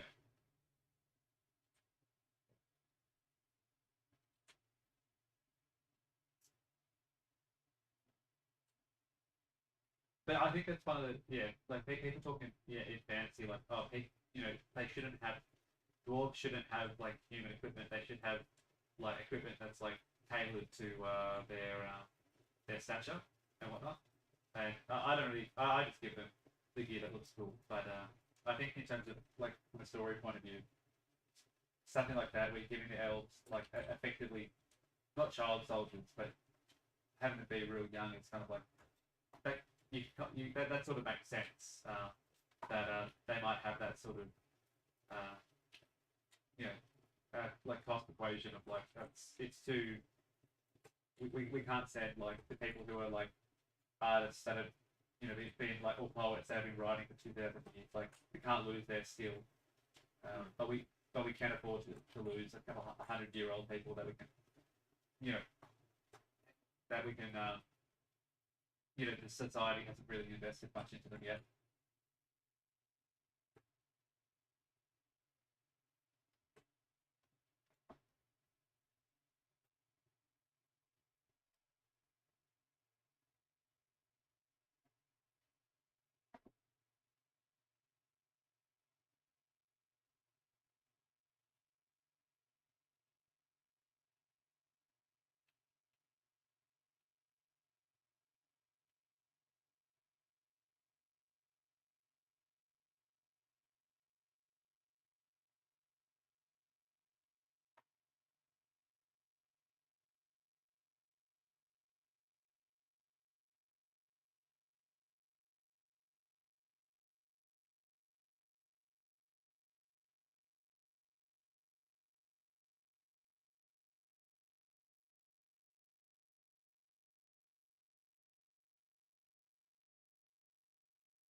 And then with this, right, there's the potential for in both sides to if there's any sort of setting or like module set inside of either kingdom, like that take place over a longer period of time, there can be sort of a bit of a political sort of story where, like, for example, you have like elves or dwarves who are still a bit where most people have moved on.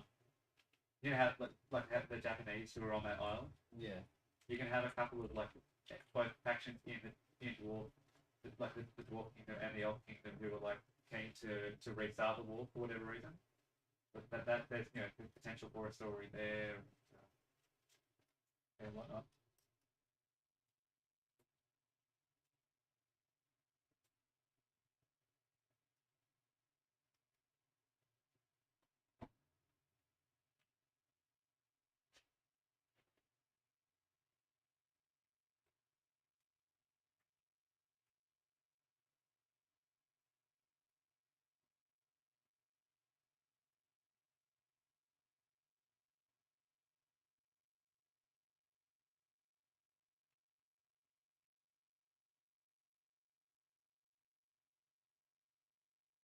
Mine's looking not done, but it's got it's pretty close.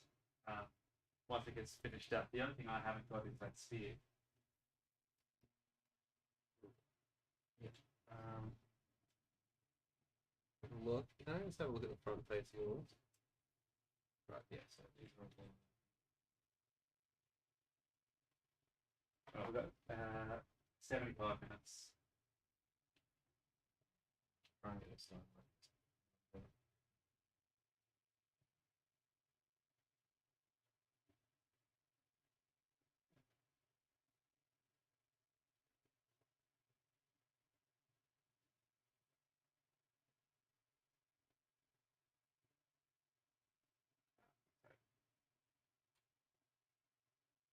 Is his coat blowing like, is this shown up here like that? No. It's tucked in with the shield, the strap of the shield. Yes. Yeah, that's it. Yeah, I've got I haven't. Yeah. I haven't got the. I've got the spear sort of leading it back a bit. I can probably straighten my. I can't really straighten the spear too much. We would.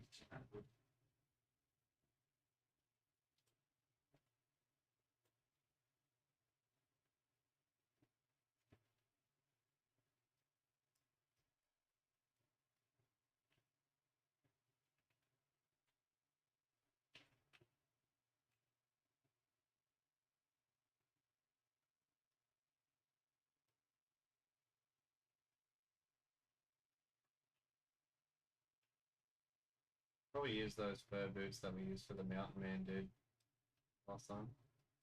I don't think we can really see the boots. I can't see the boots on mine. They're covered up by the padded cloak underneath. You can see the feet, no? The feet, Feet but awesome. Yeah. but I can't nowhere for. On yours, you might be able to see because you've got more.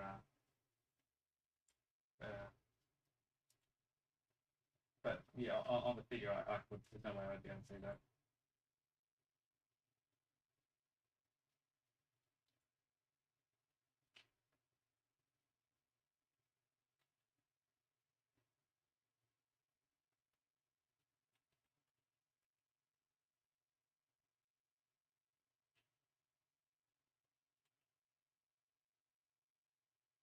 I don't know whether he'd have a glass per se of you know, I, What? Glass. yeah, you're thinking like what's glass? He be like, I Oh, wonder whether he glass, was just being okay. constructed as an NPC. Yeah, probably just an NPC, I'd say. Yeah, like he doesn't level up. He's just you can play him, but he's got like a fixed sheet with like the classes are so that when you level up on a path. I kind of think he will be more a. He'll have a sheet which will have his equipment, his abilities, his stats, but he won't really level up. He's already sort of at the end. Yeah. He's giving no thought into pursuing extra Yeah, skill trees. He's just like, no, I'm kind of done. yeah. Well, like not everyone, not everyone becomes like Einstein. Like some people cap out in primary school. He we're more or less going to write his NPC stats as like a finished character, and maybe he finished at like level 7. So he'll have a couple of traits and feats from different classes that are appropriate for his character, but yeah. And hypothetically, if he's ever traveling with the party, and like I said, we do a split sort of party where some of the characters are going one way while some of them go another. Someone can play his sheep, but it's not going to really change. Actually, what would be cool, right? Because normally splitting the party is a problem because, as I said, you have people playing and not playing because they're on a different part of the map. But the other problem with a split party is something is happening to characters in one location, and the other characters in the other location aren't supposed to know about it. You have this guy in the party, and the birds go back and forth and talk to each other. Yeah. Yeah. There's like an in-universe sort of reason why you can make that like not a problem.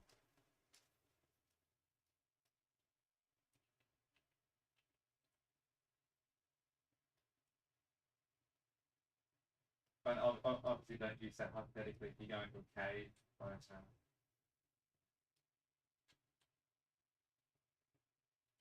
have you put any more thought into the sphere? I can draw some spear stuff.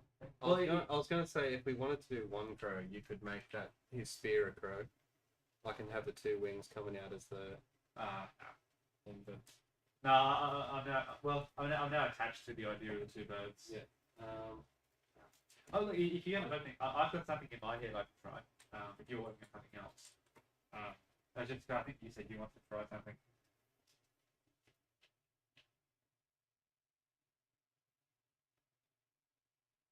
Well, we've got 15 minutes till we've got an hour left. So we've got an hour and 15. So we better get cracking on that.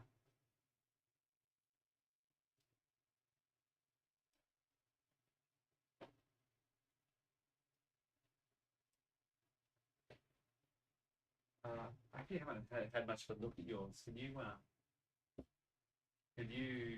zoom in? Yep. And let's do it a little bit side by side. You move it over to the left. Yeah. Okay. So hang on. I've got a look at that. So and I'll just turn mine on so we can see both. I think I'll need to turn that on.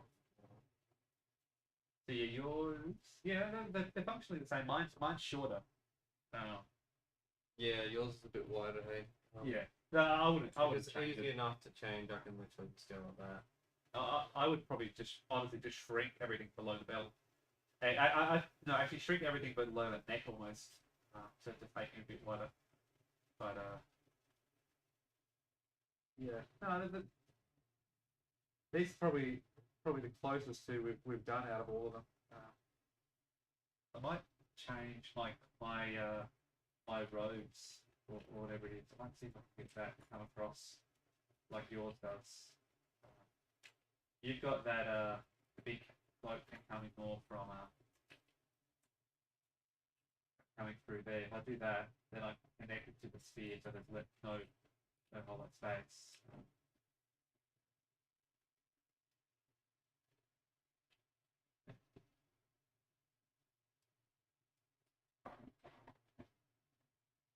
How does it look at the back? Oh, that's fine. Okay. And on the top, that's good. Yeah, I'll make my beard, I think, bushier to match more like yours. Your beard looks better than mine, and it's bigger as well.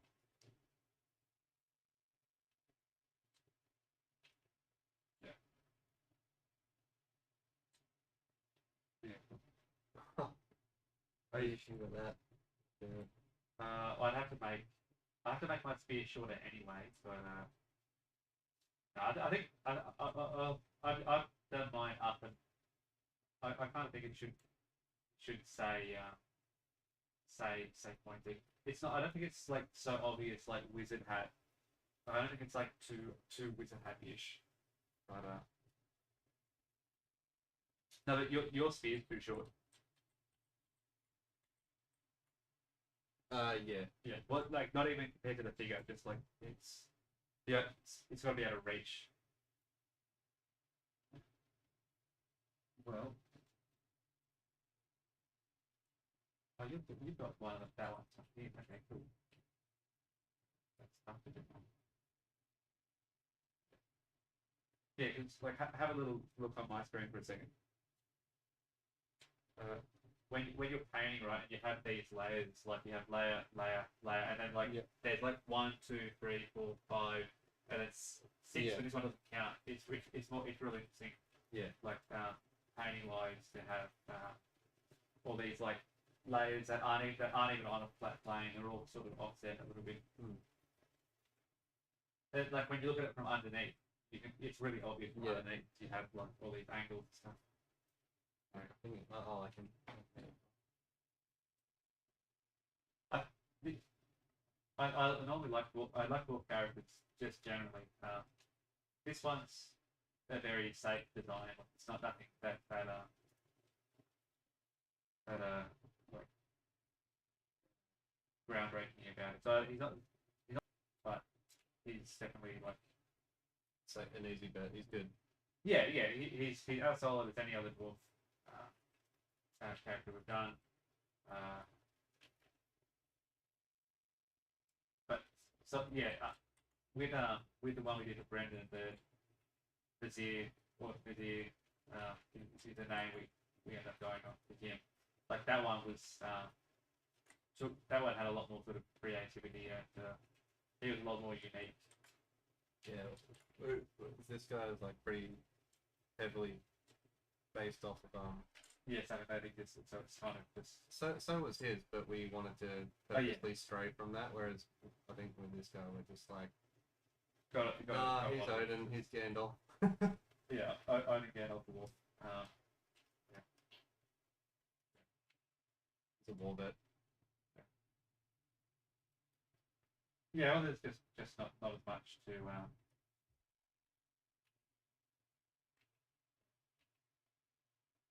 But yeah, with one like this, it's going to be more about like the design is not going to be the most interesting thing ever. Like there's nothing terribly unique about the design. It just means the execution has to be better to compensate. But I don't think it's going to be bad. Anyway, so not worried.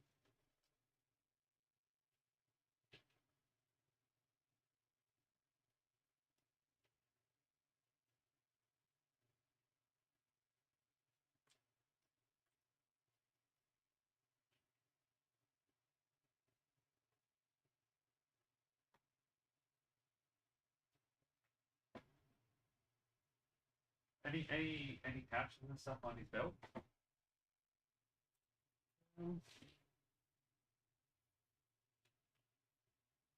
Surely he's gonna have a couple. I don't think he needs any weapons on his belt. No, probably not weapons, but yeah. Surely food and things like on his back he's got all his traveling gear. I might actually put some more traveling gear on his back. What about a drinking horn? Something like that? Yeah. Put a horn on around his belt. I wasn't really gonna do any sort of like detail on the robes either. Yeah, no, I think that's the idea of a stranger, like a wanderer. Yeah, he's gonna look pretty plain. Pretty just like, like who is that guy? Not, oh my gosh, there's that guy that. Yeah, pretty nondescript. Yeah. Someone who can blend in quite easily to his environment. Yeah. Like the shield is gonna be like under the big hood. They'll have the hat like head down, just like walking with the spear, birds around him. Like there's nothing to give him away from afar.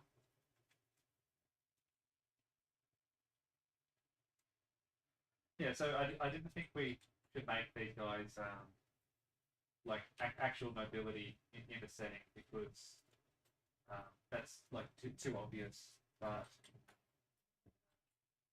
I think they should be. I haven't really thought yet was, but I think he should be like sort of like either a local lord or. Have you got the Raven's beak open on his thing? No, not yet. Is that I've got like the beak open and the you know how the ravens like bulge their neck out and they go like when they talk. Yeah. That like low gargle. Yeah. I've got that going on as well. Yeah. Okay, I'll do that.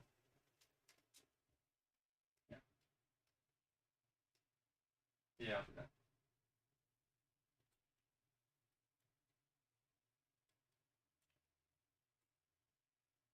Fortunately, I don't really have much of anything like the shield poking out. It looks like I've drawn a wizard gnome because Yeah. you know I can't see the backside of it. I think it's just not quite as wide and stout. I don't think it's look. No one's looking at the drawing without saying the figure next to it. So I don't think it's. That makes sense. The figure doesn't look like a dwarf very much either. I think the horn will help because the horn will make it look more like a not a Viking, but a just that Norse. Yeah. Norse. Yeah. So that plus the spear. Yeah. Get a chance to maybe add some nice chunkiness to this spearhead. Yeah.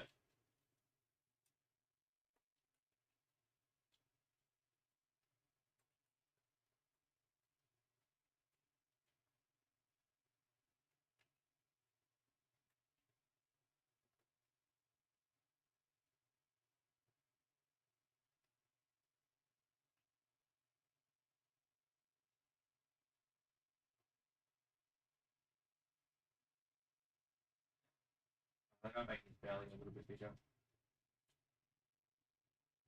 Real bad bottom.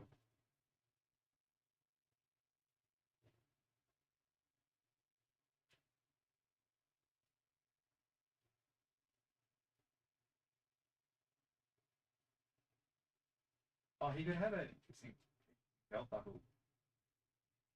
Well, on his belt because we can see belt.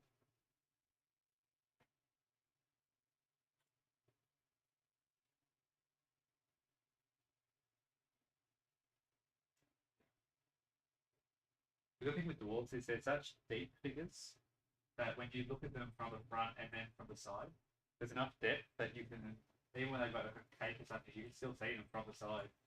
They end up being like really thick figures.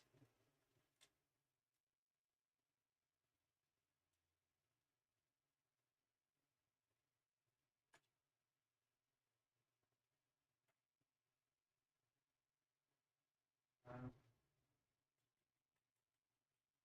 I'll put something on the belt. How much more do you use that?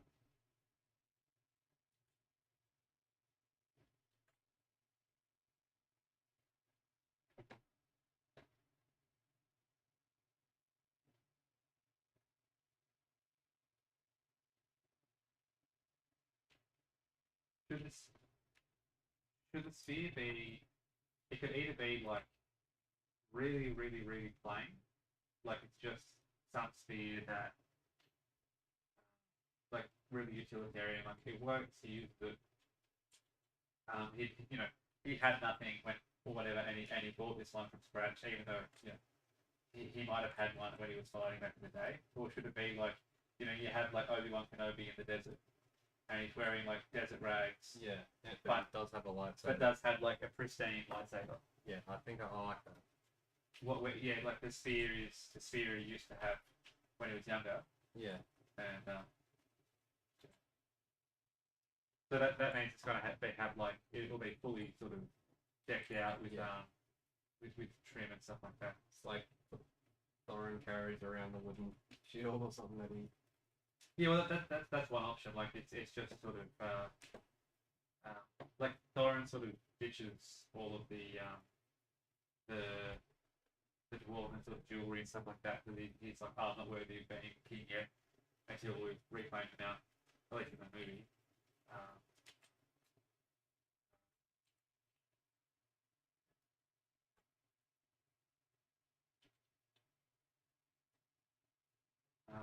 I'm gonna try one as well.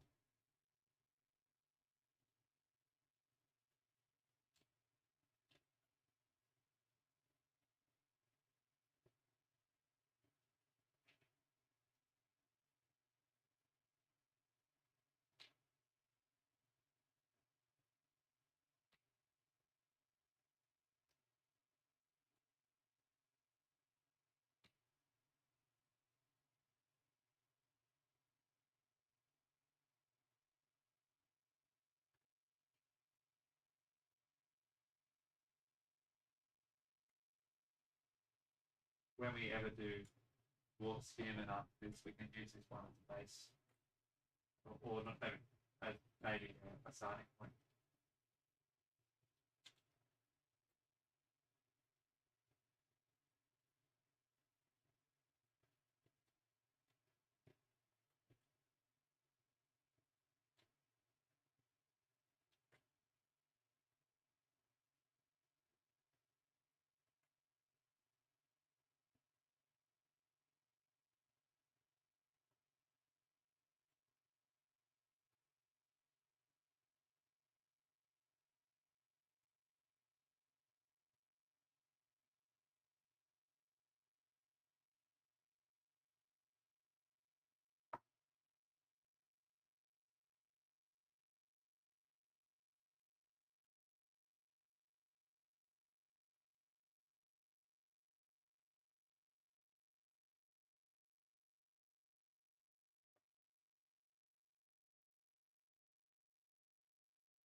Do you put in like a grip and a handle? No, just like a center marking. At the moment, it's just like a center mark for the Right. like where the sphere would be balanced. Yeah.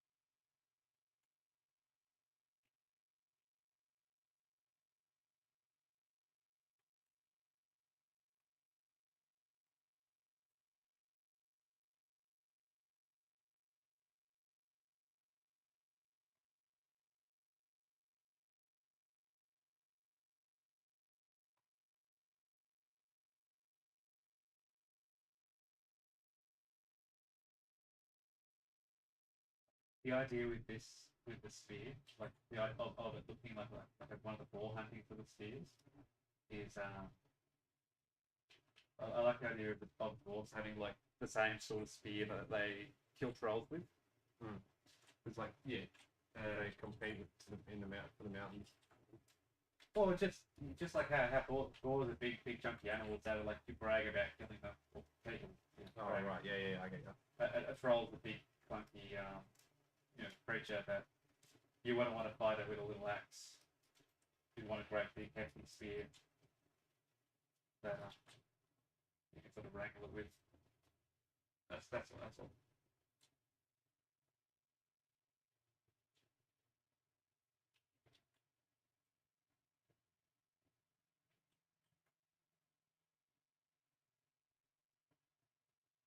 Hey, all right. I think that bit in the middle maybe might want to shrink. Yeah. Just mess around with the shape. Yeah.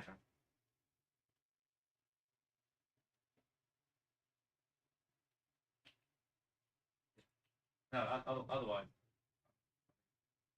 drag.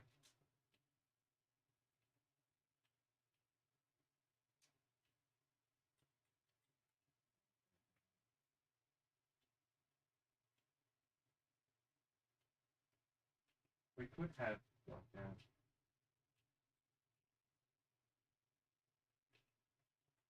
like maybe something in them.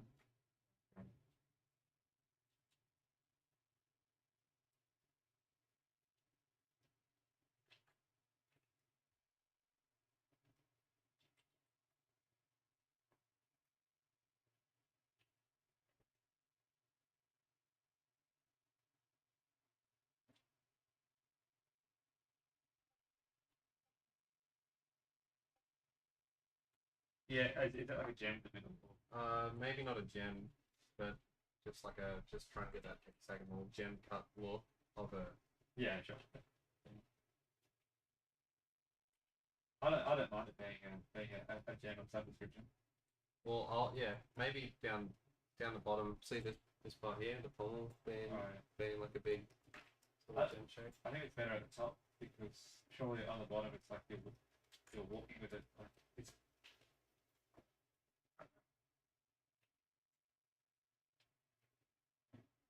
I like the idea of having that little ring around it in the middle as like the point to hold it. When Yeah, if you want it, so you can tell where it's balanced. Yeah, I like that.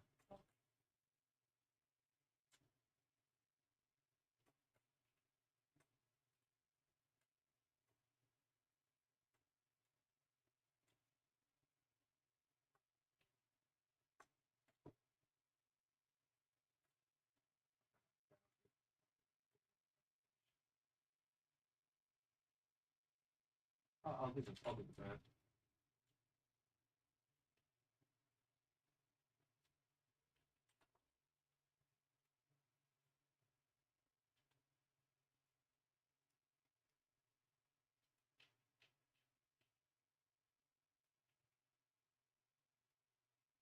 Okay, I've got 50 minutes.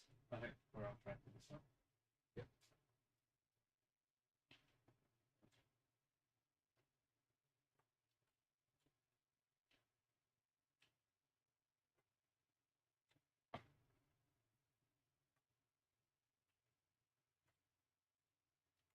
We could do some like cool runic stuff on this thing. Yeah, yeah, I like that.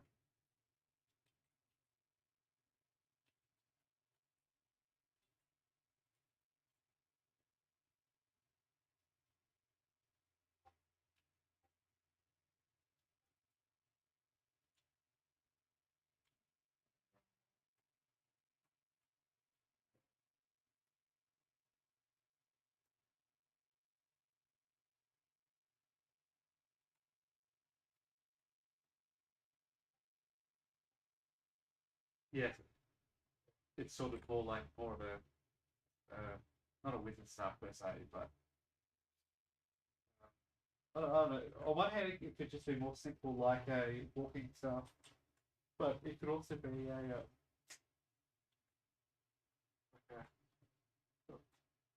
I don't know, like a more magical one. I lean towards playing at the moment. Maybe not. Yeah, I think it's getting a little bit too Yeah.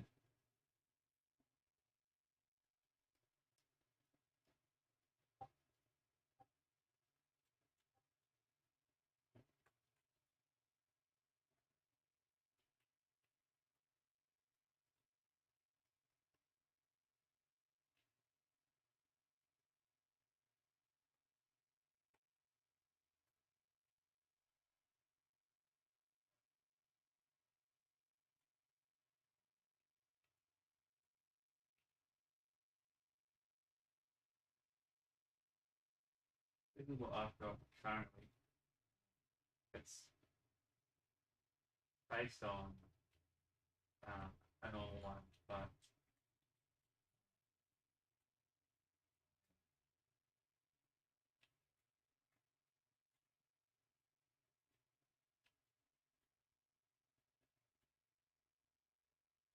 oh, this is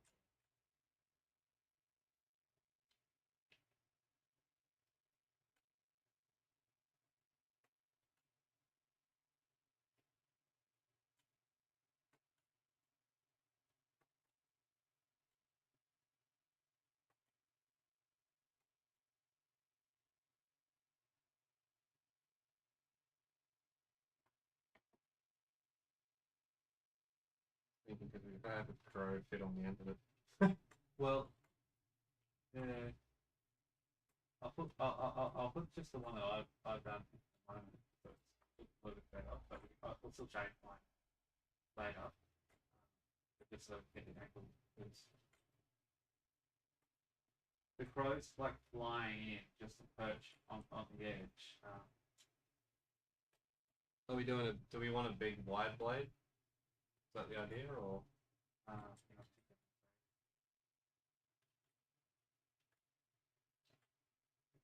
I think the bird landing on it, right? It's going to sort of land on it like this, and the wing is going to be like wrapping around or like clapping the blade like that. So he'll sort of land on the edge and then just sort of like lean on this side. But as he's coming in, he'll make some good contact with it. Yeah, it will get a bit tight, but I think that it'll be okay. I'm sure a bird can sit there. Let's see. But I might twist the head. That's where.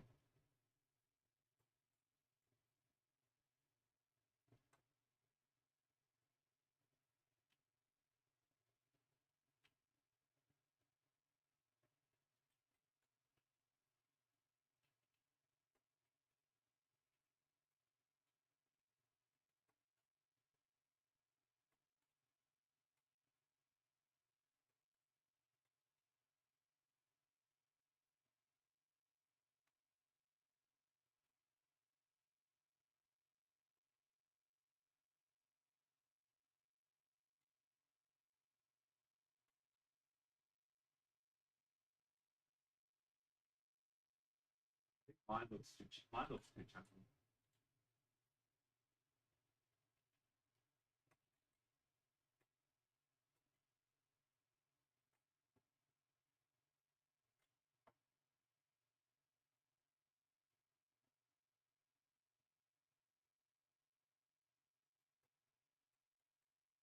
Something like that. Get the motif of wingness in there. These curly friends.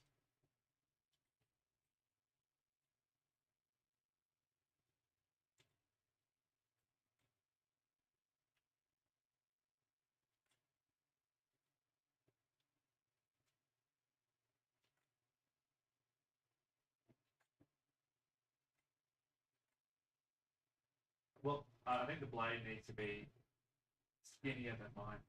This weapon looks way too thick for this particular one I've done. So I think I'll do your one next, but I'll make the parts skinnier. I think. Yeah, it just looks so big.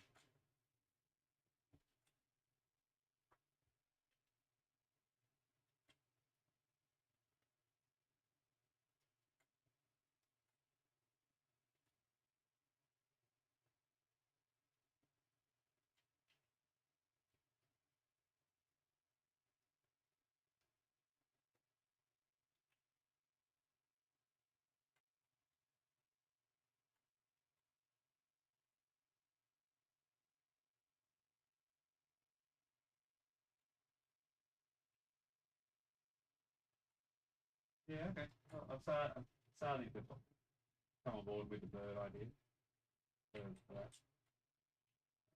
that. That's subtle enough, I think. I was worried that it would be too on the nose. The worst thing it could have been would be like a harpoon fishing, like at the bird beach. Oh right, yeah. That would have been way too like, on the nose. But no, that's subtle enough. I'm okay with that one.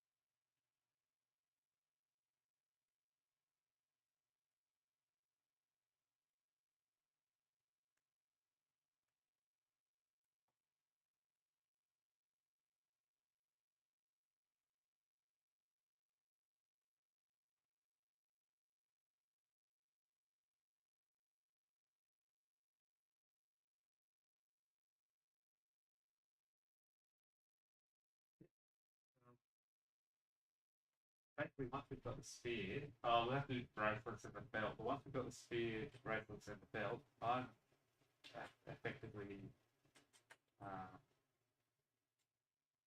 done. Yeah, you got 45 minutes. Yeah.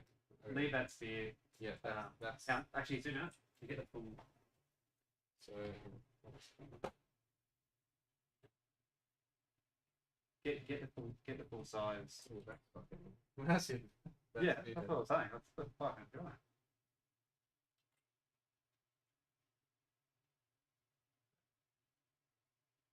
good. So, do we think the proportions of that spearhead being is all right?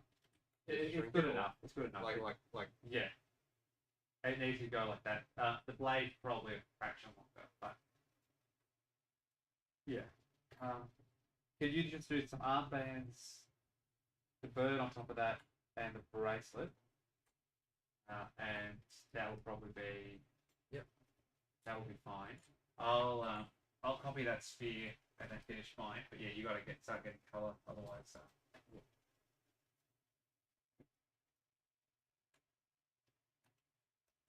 We'll have time.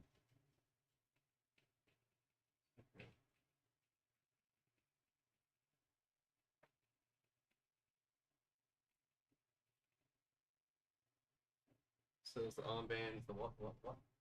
Well, a belt and the arm actually. Yeah, okay, I'll probably tell mine as well.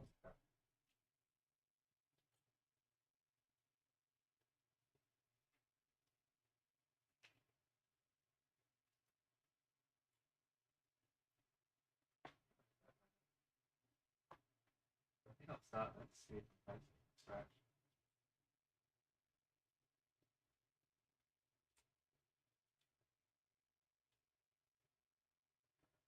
Can you send a photo? Oh, sorry. Can you show me the sphere again? And you can do some like. Yeah, some sort of cutting on there. Yeah. Oh, zoom out. So I can see the. Can you zoom out? I need to see the bottom of the sphere. Good. All right. Cheers. All right. I'll be correct on that.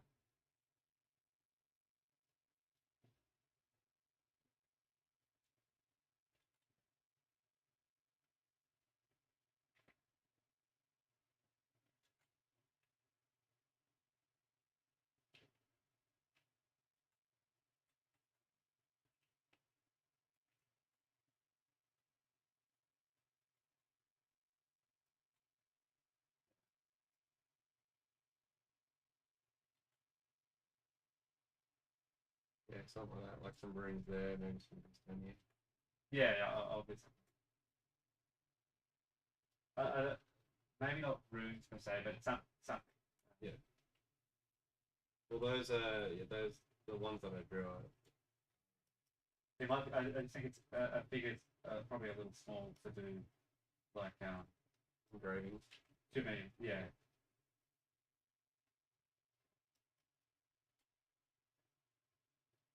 What's the okay? So what's the reason he had a raven sphere? Like in universe, apart from just beating the motif.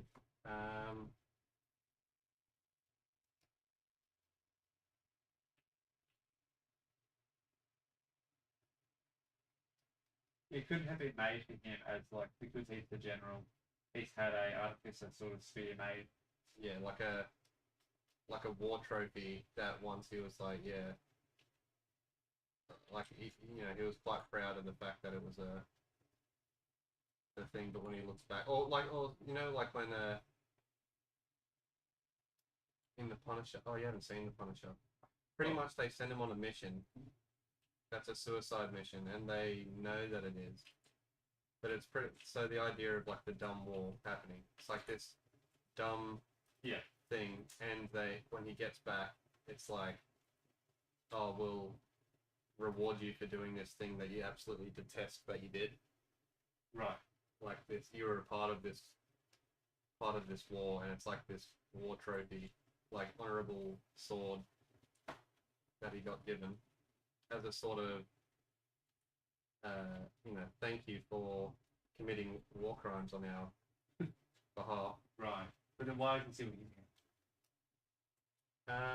Well, I guess the maybe the idea of him buying a new spear, like he doesn't want to use it. He uses it as a walking stick, and it's just like this thing is maybe it just as a reminder sort of thing. Like he's not. It's not like he's going to go out and buy a new spear. No, I agree. But what? Yeah, I just trying to think of why. Well, so also in God of War, have you played the God of War game? Oh, not at all. So he buries his Chaos Blades because he's ashamed of his past as a thing, but he still has them under his house. Right. And later on, you go get a mission. And it's like, well, I'm now up against these things where my tools aren't good enough to get me through this battle. Yeah. So I'm going to need something straight from the fucking depths of hell to get through this next part. So he grabs his Chaos Blades. Yeah. The whole game you're using a Frost Axe. Right. And then it's like now all the enemies are resistant to frost, and that your character's like, okay, yeah. I'm going back home, and you somberly dig up all the old stuff, and the chains in lore, it's like he was bound to those, like so the blades have chains at the end of them. Yeah. And his flesh was bound with the hot chains of hell. The obvious answer could be his son was a smith and made it for him. Because he used to speak to birds and he used it because his son was because that could be the like the eager World War II. Yeah, the obvious tragedy of like he could have been an artist or an artisan or whatever, and then was eager to go off to war, died, and it's like such a waste. That's kind of obvious as an answer, so that might not be the best answer.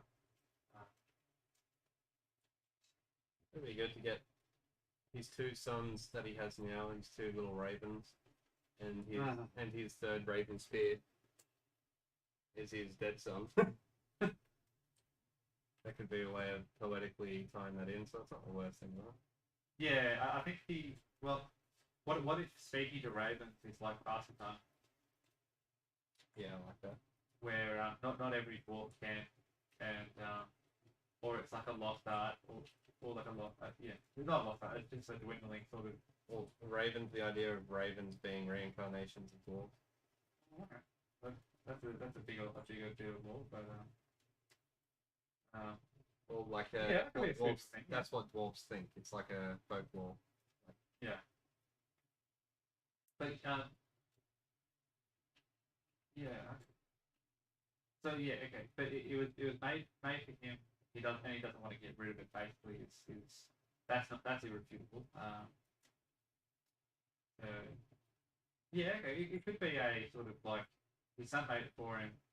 In his opinion, his son is sort of in there. As is the little raven. He's got the two that hang around him, which could represent Thor and Vindolf.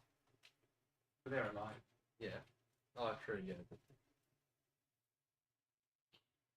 True. No, I think I think it's not the worst thing that it's like it was his son made it and that he doesn't want to lose it. It's like it's like kind of cliche and obvious, but it's also not bad. It's for that explanation, it's just kind of.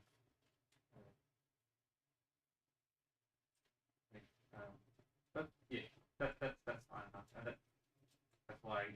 that's why it fits him as a someone who speaks to the birds, or communicate with the birds, and he had to speak with animals. yeah, but only ravens. and maybe like his like as a general in the war, elves are typically the people in touch with nature, and can communicate with like horses and animals, but he's able to communicate with the birds. He can Advantage on the battlefield. yeah, it's like he can sort of spy on the elves from a distance. This is legit Swain from League of Legends. He uses crows Yeah, as intelligence. yeah. Yeah, okay. Well, The belt. Oh, is he? So you mean like he just had just a basic? yeah, well, I don't mind. What do you want to give? Whatever you want to give him. At the moment, it's just basic as hell because, and I don't know. I go basic. Yeah. Yeah. He might have an interesting belt buckle, but whatever it is, you can't see it. Yeah. The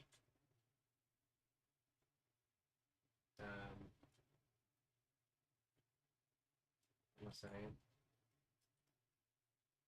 Oh, did you end up giving him patches and stuff on his, I've given him one. I'll actually. under his thing?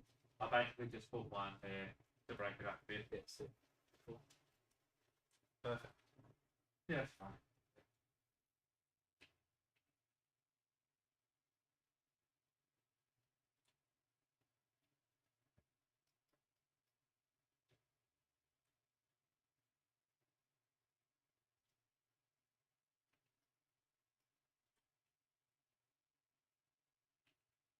That could be a cool bit of a cool ability this character could teach the dwarves in the party how to communicate with birds. Yeah.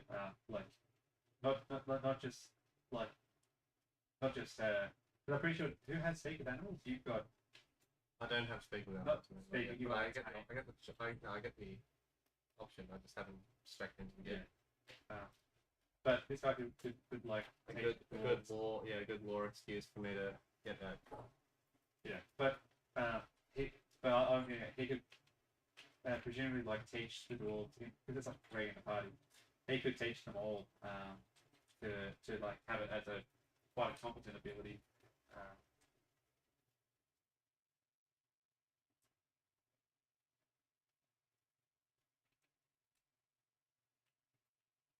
Alright, let's get it. It just get some color. Pull that, yeah. Let me have a look. Yeah, that's plenty fine. That's fine. Oh, he's on the crow. What am I doing? Yeah, the other crow. Yeah. What else the crow's wingspan looks like? They're quite. Yeah, I think our thoughts with this weapon is it's very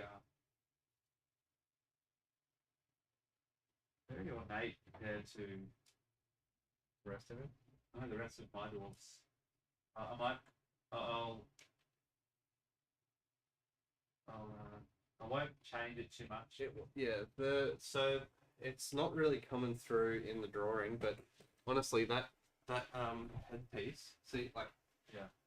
it was literally meant to be like the most basic shape. Should be Like pushing it in. could that be connected? Like it's So that is like that's just the part of the blade. right. Like that was technically the part of the blade, and the blade was like a little jaggedness to it, but and Right. Okay. And this. yeah, like that. Gotcha. It's just that sort of shape.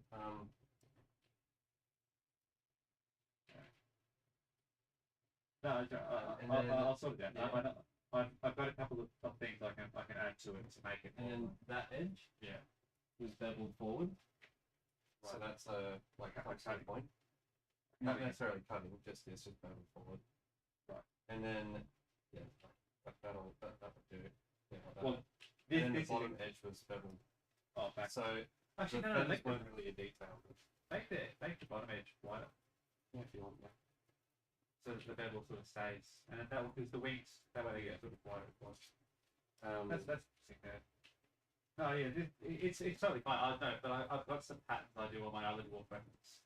I'll add to this one so that it doesn't look when it's painted up, it doesn't look out of place. That's all right.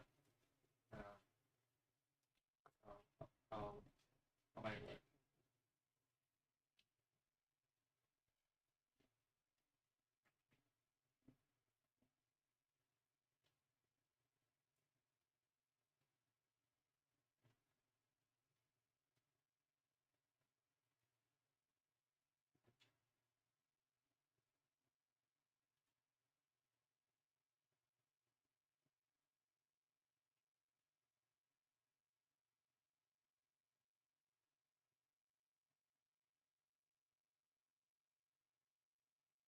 Yeah. No, it works. It works on the figure.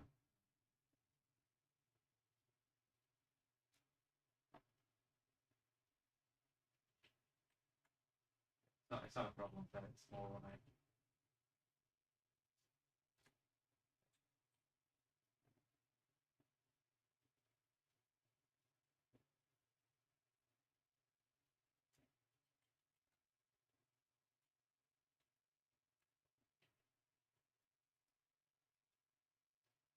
What? All right. What color?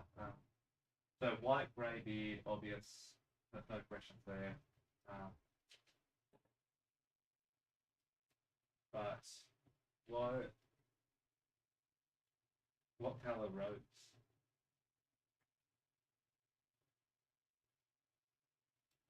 Not white, that's for sure. Not white. Was it just the Gandalf? Yeah.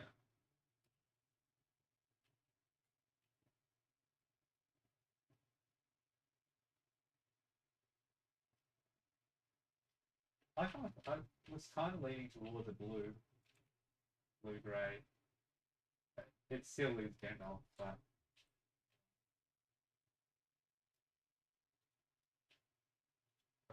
What I had in my head was,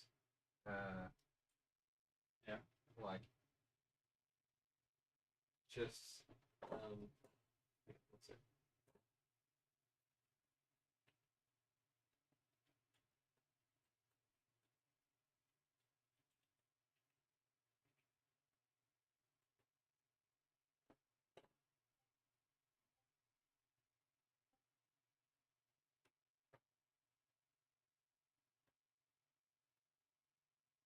what were you thinking? I'm trying to get a picture of him. Yeah.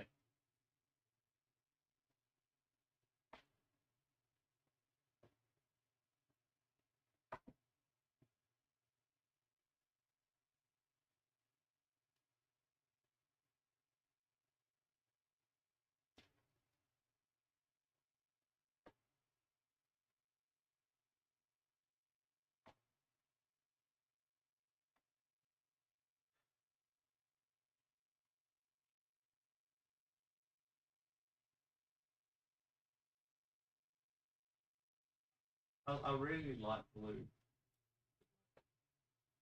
Yeah, I was thinking like a bluey green. Bluey green. Yeah, and brown. Oh yeah, yeah, Sort of yeah. like that. Yeah, do that. That's fine.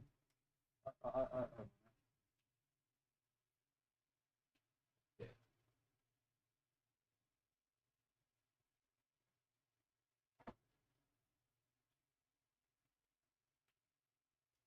It's like it's going to get to be like a recurring sort of character. Like he'll show up in the in the Eli's dad story arc. Yeah. But he can also have a role in the in any sort of internal politic.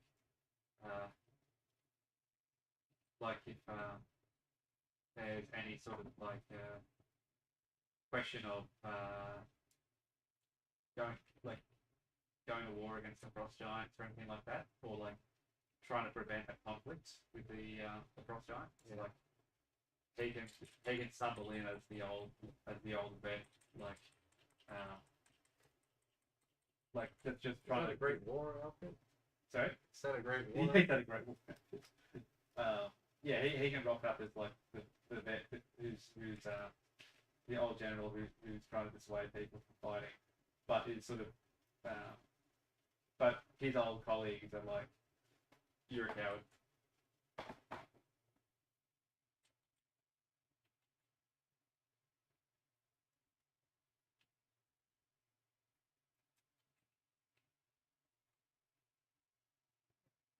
Oh, I think leave the runes on actually for your one because on your one because the runes are a paint job, so the runes make sense. I'm not gonna do the runes on the figure because that's a painting thing. Alright, let's see how it looks.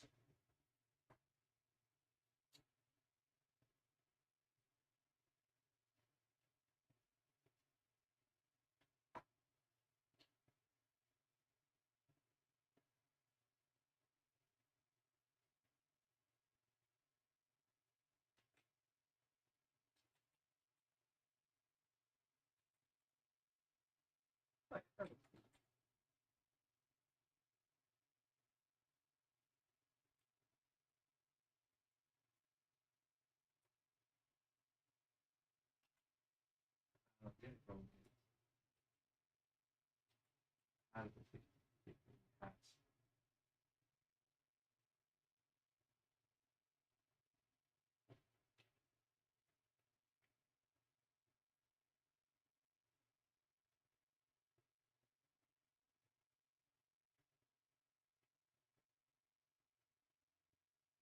How's it what?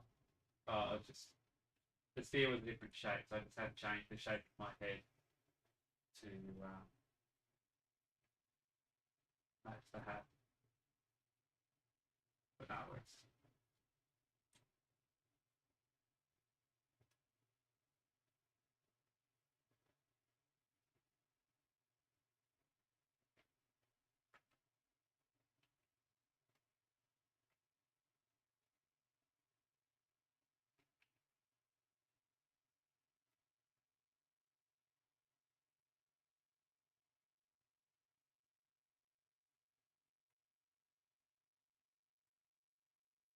I'm gonna do like straps over the shield.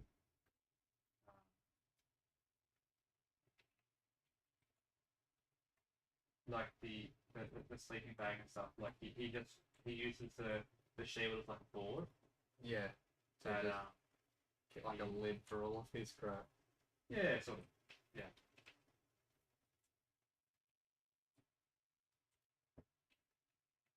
Yeah.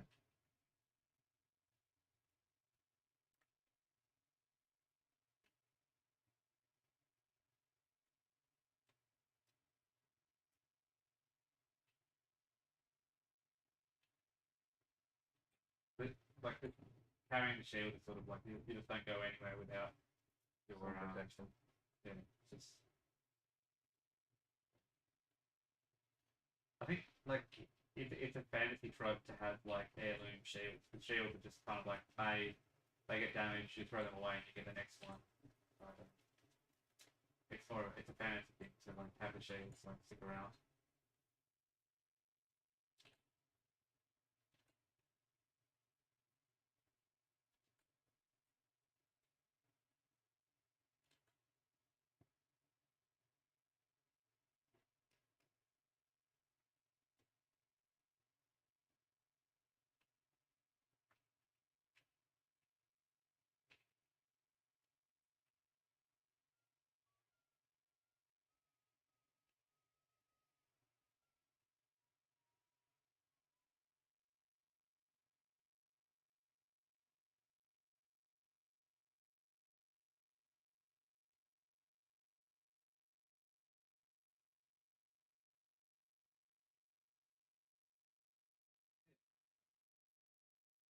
Have you done any bracelet yet on the arm? Yeah, I've just done like a basic it's that heart like the Oh, open, yeah. open ring where it's the Yes. snake Yeah, I know the one. like sort of like curling around.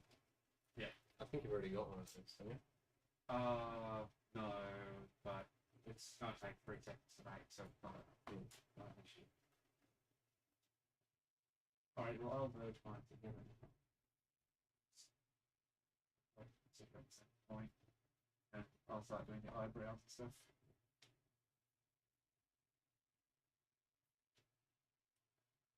Uh, 20 minutes here, like, so you need to color. Yep.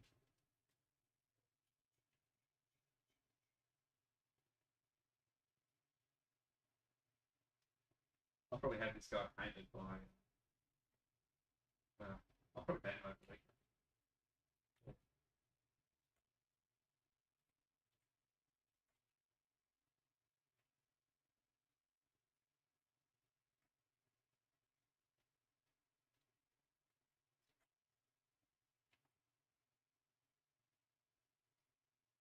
We'll have to like take a, like we'll come up with a story, right, for the elf dad, for your one.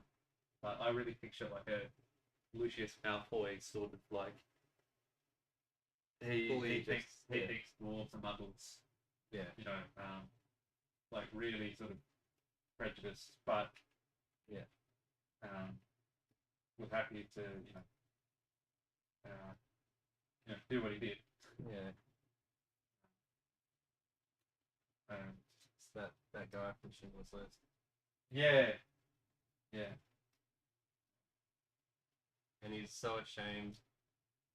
It's like he doesn't want to admit what he's done. Yeah. He's just sort of like, and he's takes his disgust out on the very people that you know. Yeah. Yeah. Is this too Jedi? I think you definitely need to counteract it with some blue. Yeah. Blue underneath. I think brown at the outside's fine. It might need to get darker. But I think it's fine. I like the idea though that like he's got a family and he's got like a political position as like either like a lord or something. Like he's got some sort of like he's got influence basically. And then like at some point when you work out who it is and you go to confront him or whatever,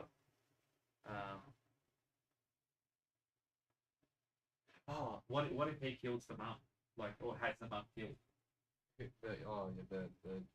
Yeah, just because basically the war ends and both sides sort of like start. Like it's and it's like that was the elves, fling sort of thing. And so they had comes back years later, like to do it again during this fucking two million years war, whatever it is, and finds the mum is pregnant, like, or not pregnant, has the kid, and it's like this mum has been raising the bastard, and it's like that's mine. But it's like I want to continue messing around with you, but you've got to kill that demon spawn. Oh, okay. I was thinking more like, say they're fleeing occupied land, and he's heard that she's had a kid. Like one of his like advisors or whatever. It's like, you know that dwarf you were taunting. Like she just had a child, and he's like, just hang on, if that kid grows up and rumor spreads that it's mine, that will really mess up my family life at home, my career and all this kind of stuff. Like the kid doesn't know. Well, not knowing.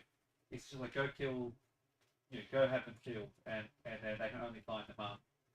And it's just it's the guys, the two elves carrying it out are like, look, the kid doesn't know. We can't find the kid, but who cares? The mum's the only one that matters because she's the only one who knows or can verify the parent lineage. So they carry it out, and then that way the kid grows up, knows, and none the wiser. Wodin knows that two elves are going to kill the mum during the night, and this is probably going to be. I was thinking about this. Okay, what hints do you have of who the dad is? And they're just the guards. Yeah, literally, it like the what the heck? I sound like Eric. No, but it's just like what hint do you have? It's going to be hair color, um, and that's about it. But it could be like the hint could be one of the guards dies, and and leave his and it's known who the guard is. So it's like you've got to sneak into the Elven lands and work out like Which guard is it? Who ordered the who guards? was he working for, or who was he serving, yada yada, at the time, which officer was it, that kind of thing, and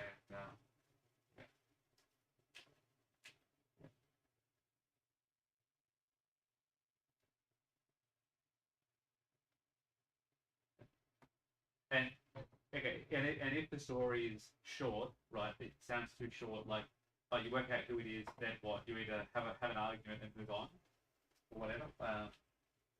What if the war's ended, right, and both sides have agreed to exchange prisoners and let them all go, but hypothetically the elves said publicly, we've let all the prisoners go, we've returned everyone. But what if they haven't, and and you can use that information to like either manipulate him to push to have the rest released or something like that. Like what if the elves are still up to shenanigans, or there's other sort of secrets or things that the elves have done, and use what you learn as leverage.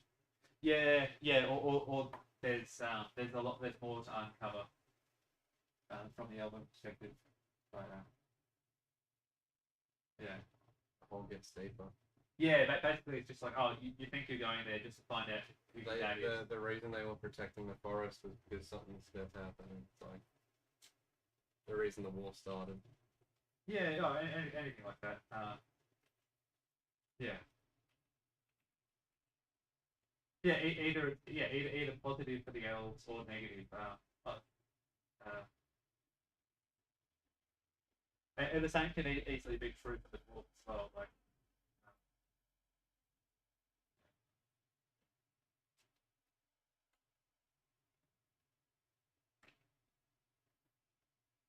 I think that there's a couple of different ways like that can go, and it's going to be a case of like whichever one flows more naturally out of the events before it will be the direction that takes. Yeah.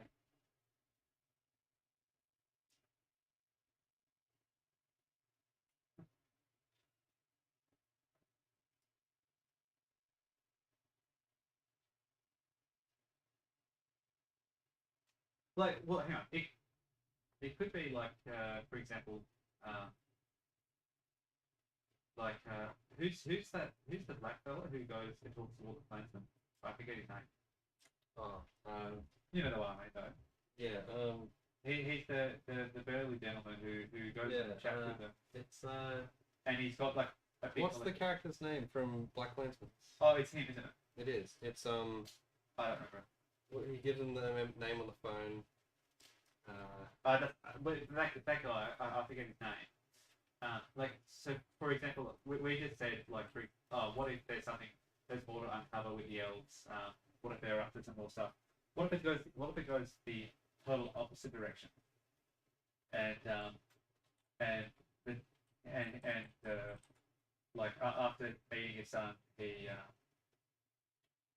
has a total change of heart and lots of regret, and then works to like better relations and mend fences, stuff like that. It doesn't have to just be negative. It's like seriously, it can totally be positive as well. That's going to come down to, are you going to roll enough like another nat 20 or nat 2 roll? Yeah.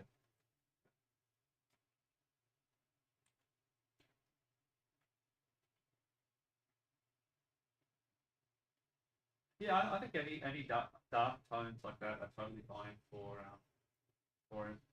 Not great. Which I don't really mind. I think you can get away with any. Like, they all work. Grey hat. I like the grey shirt. Sandy grey hat. Oh.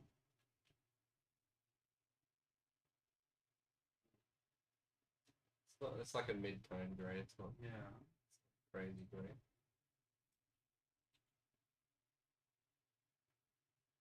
Could you try? Oh, hang on. This layer here, Eli. This layer here needs to be sandy coloured as well, I think. What layer? Because it's What layer? that layer there is Yeah. the padded armor. Not padded armor. It's the padded cloak. So I think that one might need to be sandy. That one under here. Yeah. Yep. I don't know. I'm not sure. Yeah, I'm not sure about the sandy hat though. Keep it, but What if we change it to like a? I can't think it needs to either. Yeah, well, I lean towards. I was gonna say blue, but I was happy to try other colours before going straight to blue. You like blue? Yeah, on your dwarves. Yeah, I do. Yeah. Yeah. Earthy pastel colours. That's the ocean. Sorry. That's Well, they live on the coast. They've got like the icy blue ocean at the base of the mountains. Nan lives on the coast. Sorry? Said your nan lives on the coast. She'll never leave the coast.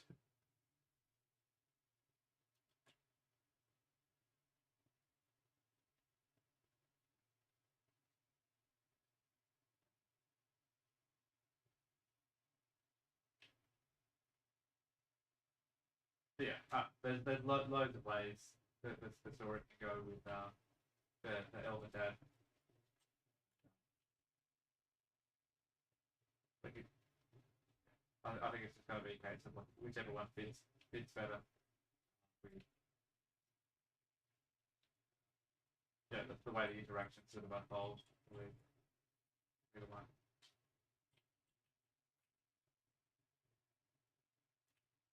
There could be a whole thing with like a half sister or a half brother, and like you just had the relationship with Half your orphan brothers and sisters too. yeah. I was thinking with uh, currently Brendan's hasn't got much for his yet, except for Senshi from so we'll have to do some big cave dive at some point, like some sort of like in floor, sorry, in world like multi-month Yeah. sort of like dungeon dive where Brendan's character can really shine as like I've been here before. yeah. Either that or just like just absolutely looking after the food. Like whenever there's like, do we need to fight this person or not? It's just like, Brendan, are we hungry? do we need the meat?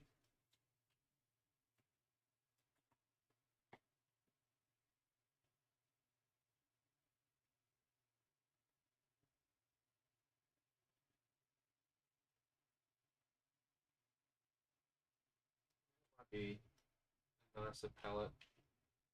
Yeah. With his. No, I like that.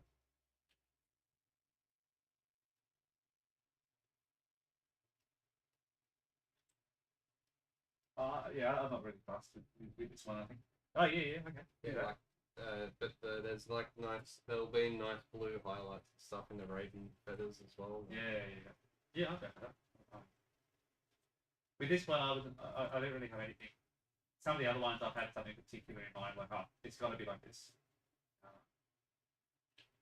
Because of like thinking about how I'm going to paint it as well. But this one I could go anyway. I'll base the paint job off of the drawing. Yeah.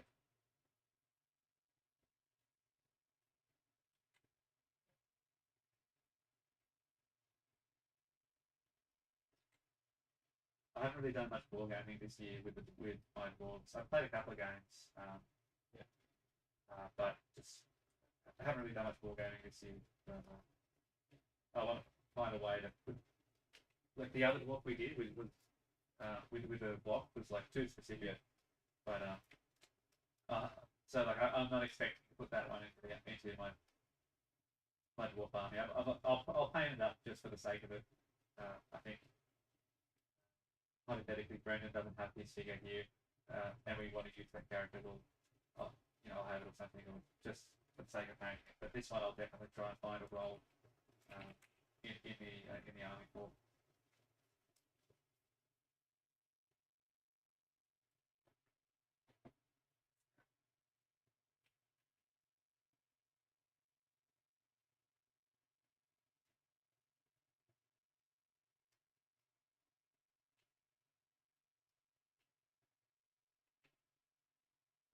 The shield on his back is the same. It's the same style of shield I've given all my combative wolves. So it's even though he's not currently he's not a warrior at the moment. No, but it was his old stuff. Yeah, it A, his old stuff. B, it's his son would have given it to him as well or something like that. Well, more just who he was fighting with, like. Yeah. Oh, true. Yeah. You know.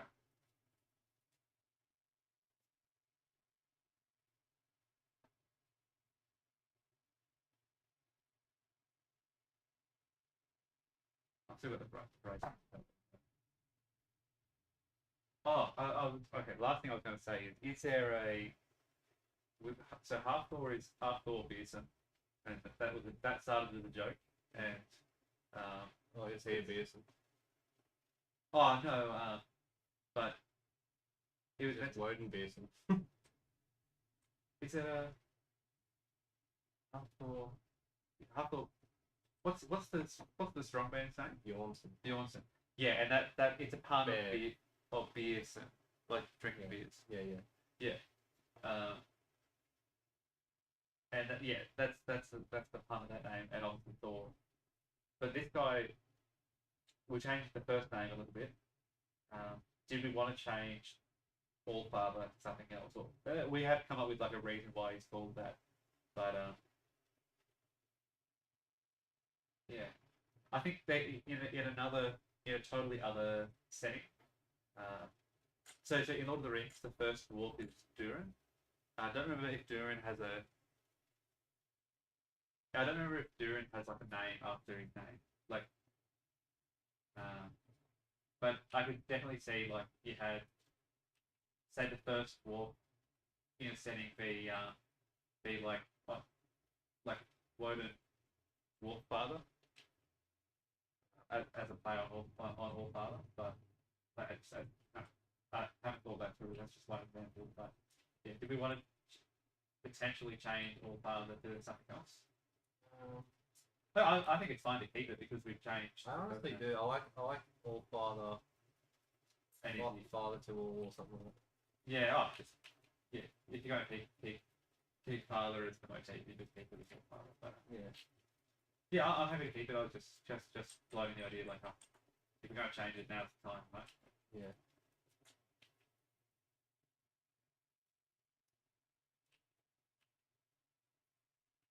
I don't think that bracelet. This will be gold, assuming. The bracelet? Yeah. That or a beat metal. I'm happy for either. That's it. That's your choice. You well, if he's what color is his? He's a star. Yeah. Probably timber with metal.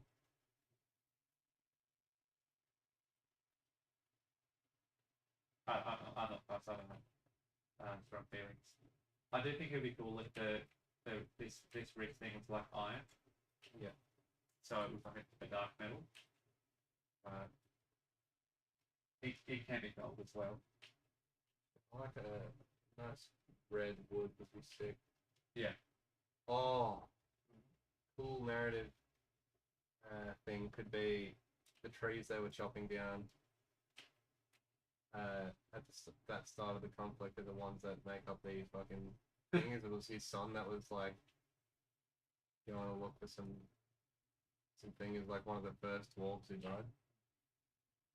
His son was going to look for like the perfect tree to make his father's thing, and it was like on elvish land. Oh yeah, part of the instigate sort of yeah. It's like the elves have already sent out like a decree, like you know, shoot on sight. Yeah, leave our woods alone. Yeah, and he's just like either ignorant child. Like Wasn't thinking about it. Yeah, like but it's so close, and look at the beautiful redwood of this tree. Yeah. It's like, no. Yeah, you got to pay for that. Oh, I didn't ever change. I forgot to change the hand.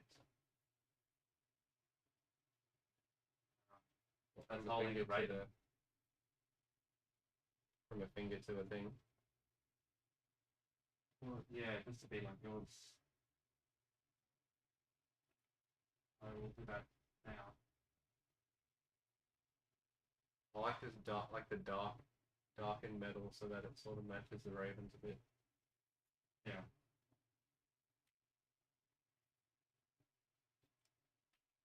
Real heavily patinaed metal.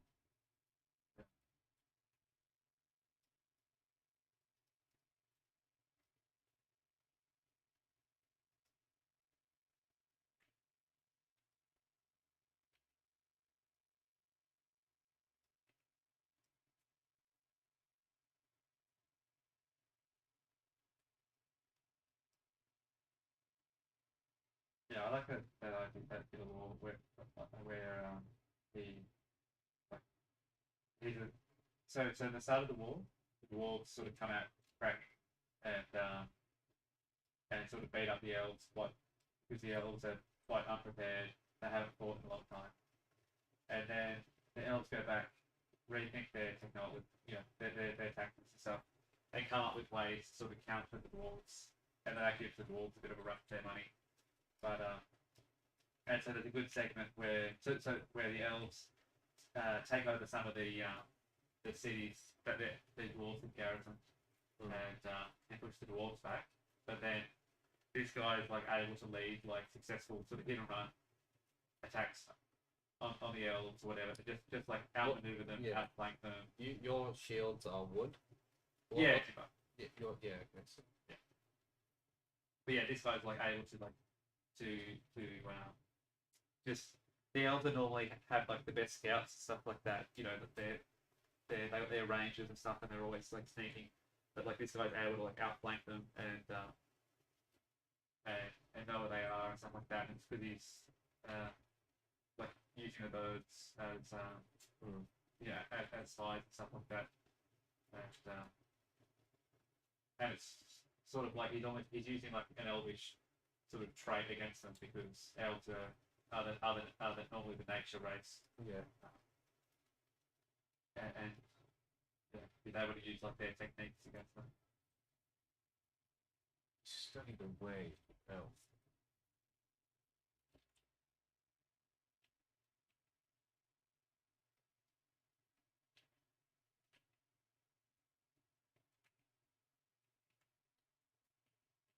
What do you think colour palette wise about that?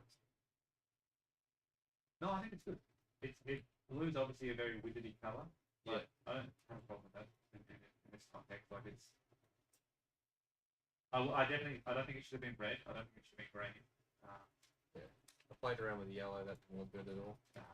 No, I think it's good. It's fine. I'll just gotta go. I won't change it.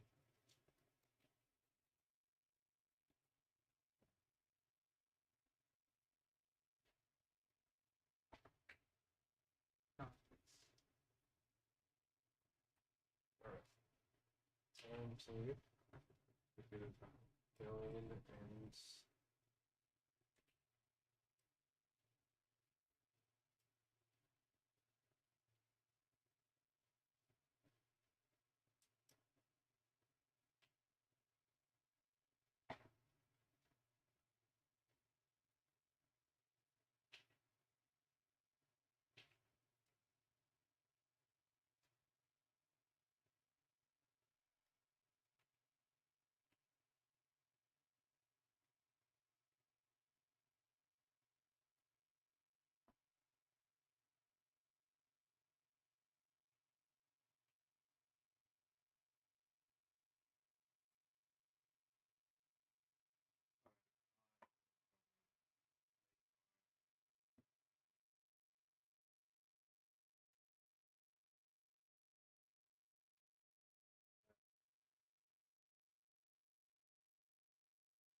I can't say too much after 5 and these after 5 because Yeah. David's birthday.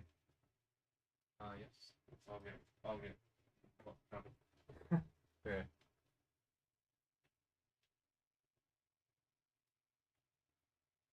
Well then, do you want me to? Do you need me to finish it up or like? It'll take you 5 minutes. Yeah, no, I'll definitely stay and finish it up. But like, Yeah. In terms of the stream and No, stuff. you'll be done within 5 minutes, right? Like it's gonna take you a couple of seconds to. I've still got a couple of minutes to go on this. Like, I'm almost done. I just sort of I'll have to go like 15 past. I'm just making sure there's nothing I missed that you've done. Yeah, nice. Oh yeah, I'll move those.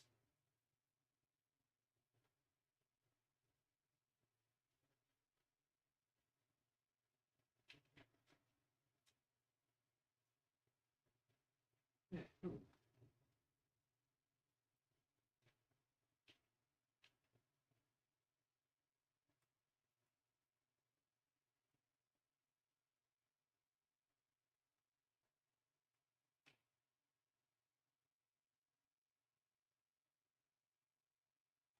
Yeah.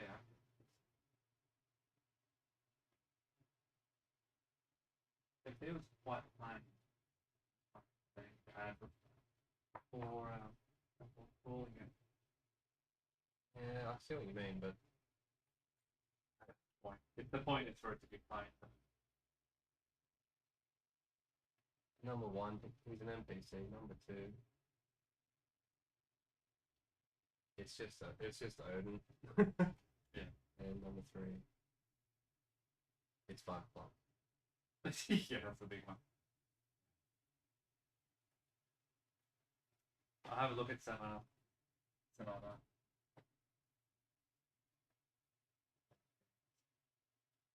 Well, it's only as plain as Gandalf, right? Yeah, Gandalf is literally you couldn't get more generic wizard. No, exactly. So, yeah, it's not. Gandalf is generic wizard. Yeah. Yeah. And to be fair, so are all the wizards in Lord of the Rings. Radagast and Radagast. I like Radagast actually. Like the bird poo, cool detail. Yeah, that's a bit. Yeah, I don't know. I wasn't thrilled on that when that with that, but What with the bird poo? no, I thought that was Is that not lore accurate? I don't whether it is or isn't. I thought Cheap that lore. yeah, cheap laugh kind of like just because it's a Hobbit's a children's book doesn't mean it needs to be like that. I thought it was a bit more childish. Oh, cool. Yeah. Yeah. That's cool.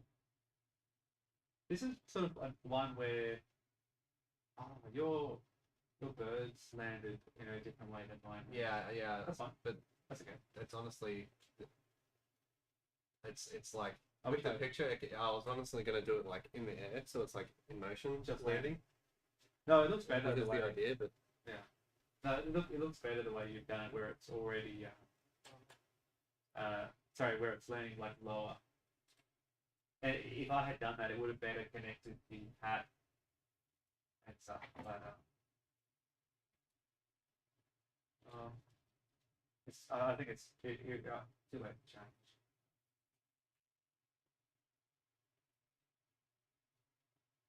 I might not do a highlight pass on this one, other than apart from the blade, maybe. Keep it sort of Well, just don't do quite as strong a highlight pass. keep it sort of moody.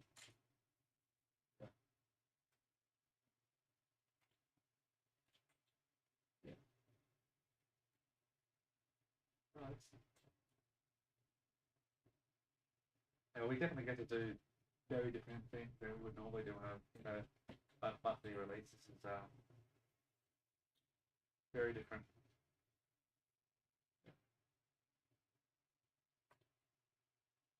I was thinking with that spear. Yep. don't change. Well, it's not too late to change the colours because the colours are in a different layer to the highlights, but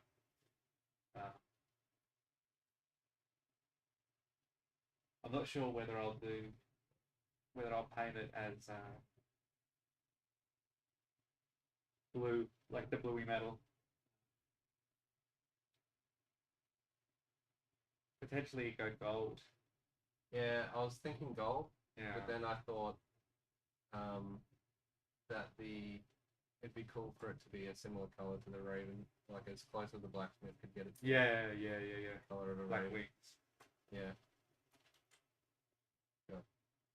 Yeah, and it's well, I've got some knife paints which are there's a branded paint P3 paints which is my favourite. They have or had a I've got P3 in another brand, but it's a bunch of different colour metallic paints like a purple, a pink, and blues. But they're normally you mix like you have silver and you mix it with blue, and you get a paint that's like half metallic. But these ones are like dedicated coloured metallic, so they'll be really good for this.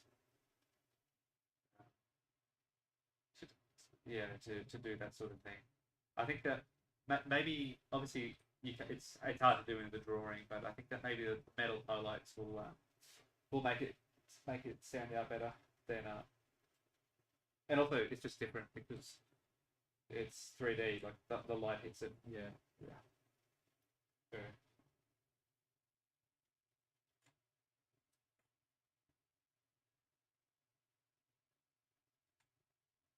Oh, what's while I'm sort of I think what's Odin's beer? I thought it had a name. Gun beer. GUNGNIR. Known for its ability. Okay. The AI overview. Gungnir is the legendary spear of God Odin, known for its ability to never miss its target, regardless of the attacker's skill. It is often referred to as the Spear of Heaven, associated with magic power runes. Oh, runes carved on its point. Yeah. There you go. You already did that. Yeah. Well, I remember this from Smite, actually. Oh, yeah. It's made of Uru metal. Wait, no, that's marble. That's marble. That's not real Norse. That's the issue with the AI overview from on Google. It's like you're going to get half real world lore and then half like marble. Anyway.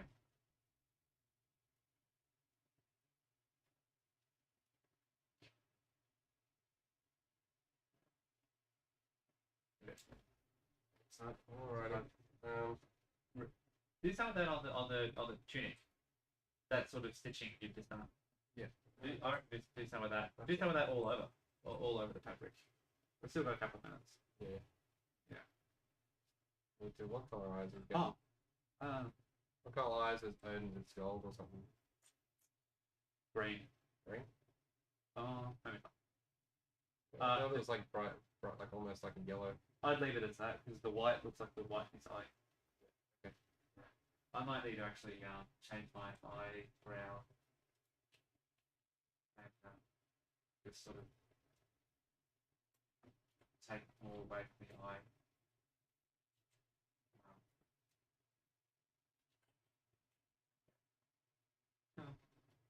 I think on paper I like this one. It's like it's got all the sort of the references to the things we like.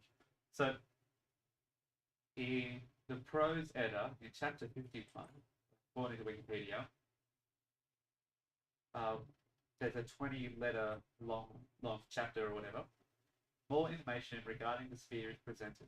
The sphere was fashioned by the dwarves known as the Sons of Ivaldi under the mastery of the blacksmith dwarf Wodin. That sounds a name familiar from Albert. The sphere was obtained from the dwarves by Loki, the result of a scheme he concocted as a partial reparation for his cutting of the goddess Sif's hair. The sphere is described as being so well balanced it could strike any target no matter the skill. Yeah, we read that earlier. Yeah, cool. Yeah, old people when they get bruised, it's just like purple.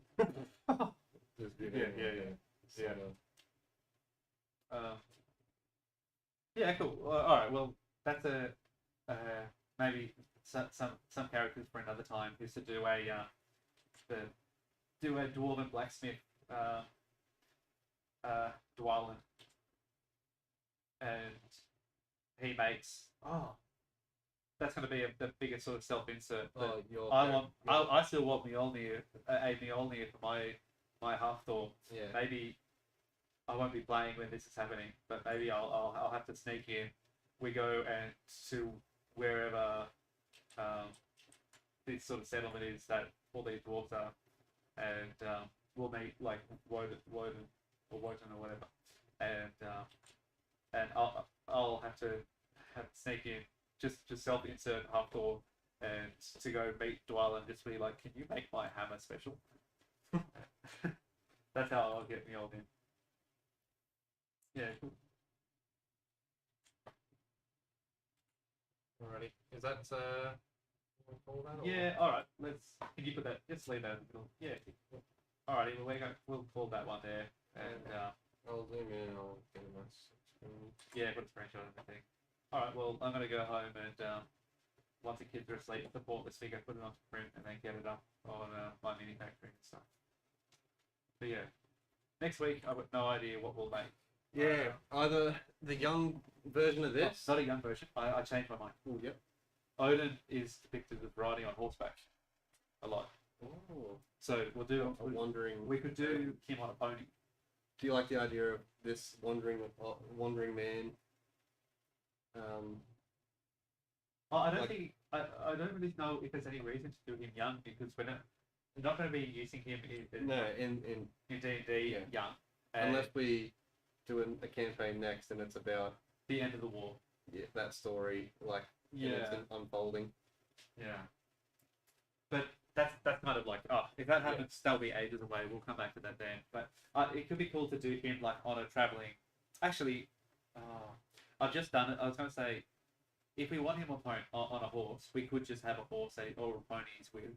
But I just printed off that pony, that dwarf pony, but it also has a shield. So he would have two shields because he's got one on his back. So Yeah. but we could. I don't imagine. I imagine it would be like many. It would be like at least sort of like 8 sessions before. It could probably be like 8 to 12 sessions before we even run into this guy. I just thought, I'll get a couple of them out of the way. But Well, either that or we can do pretty much just the Vindolf's dad, the elf tyrant. I feel like we should leave him. We'll do the figure, but we should leave him unnamed until we know. Yeah, I didn't. Yeah, we know what. No, I agree with that. Because We could do my character Vindolf We with could half do- done, but it's yeah, it's something scratch. it's So the elf, I think we needed to do it. It's gonna be he's gonna look like sorry, I'll take another couple of minutes. Yeah, no, your elf fella is gonna look like I'm just gonna find the folder. What's the model ranges, wood elves, commanders, capital. Like he's gonna be like these guys are, with like he's gonna be from this faction, right? But imagine this guy. He's already got the Malfoy hair. you know what Yeah. I wanted to do this, have this character like Yeah. whenever he gets like sort of undermined in his political career, he like obsessively rubs this like either necklace or ring or something that belonged to my mother. Ooh. Like he's just like his Oh. failures. He's like Yeah. he's like masochistic in his failure. He like Yeah. puts it all on himself, and that was like one of his bigger blunders was Yeah. being tempted by a dwarf. dwarf. Yeah. And he's like rubbing it in his pocket, like Yeah. something like that. Well, he does. Sorry, I'll clarify. He doesn't need to be in armor. Like he doesn't need to be. no, I get that. Yeah, But as in, I see this guy more of a politician now. yeah, like he's aged out of his fighting days. Yeah, Yeah. Where, Well, but hang on that. The biggest question is, right, there's a couple of other modules planned first, before we get to that point that even is an option to Yeah. explore. When we do though, it's like how much of it is how much of it is predetermined, like that, because when we do the figure, Yeah. The backstory, I think, but what happens forward? Maybe we've got to come Yeah. up with what the next phase of this dwarven elf Yeah. conflict is. yeah. All right, well let's call it there. We'll come back next week with Yep. another character in the story. All right.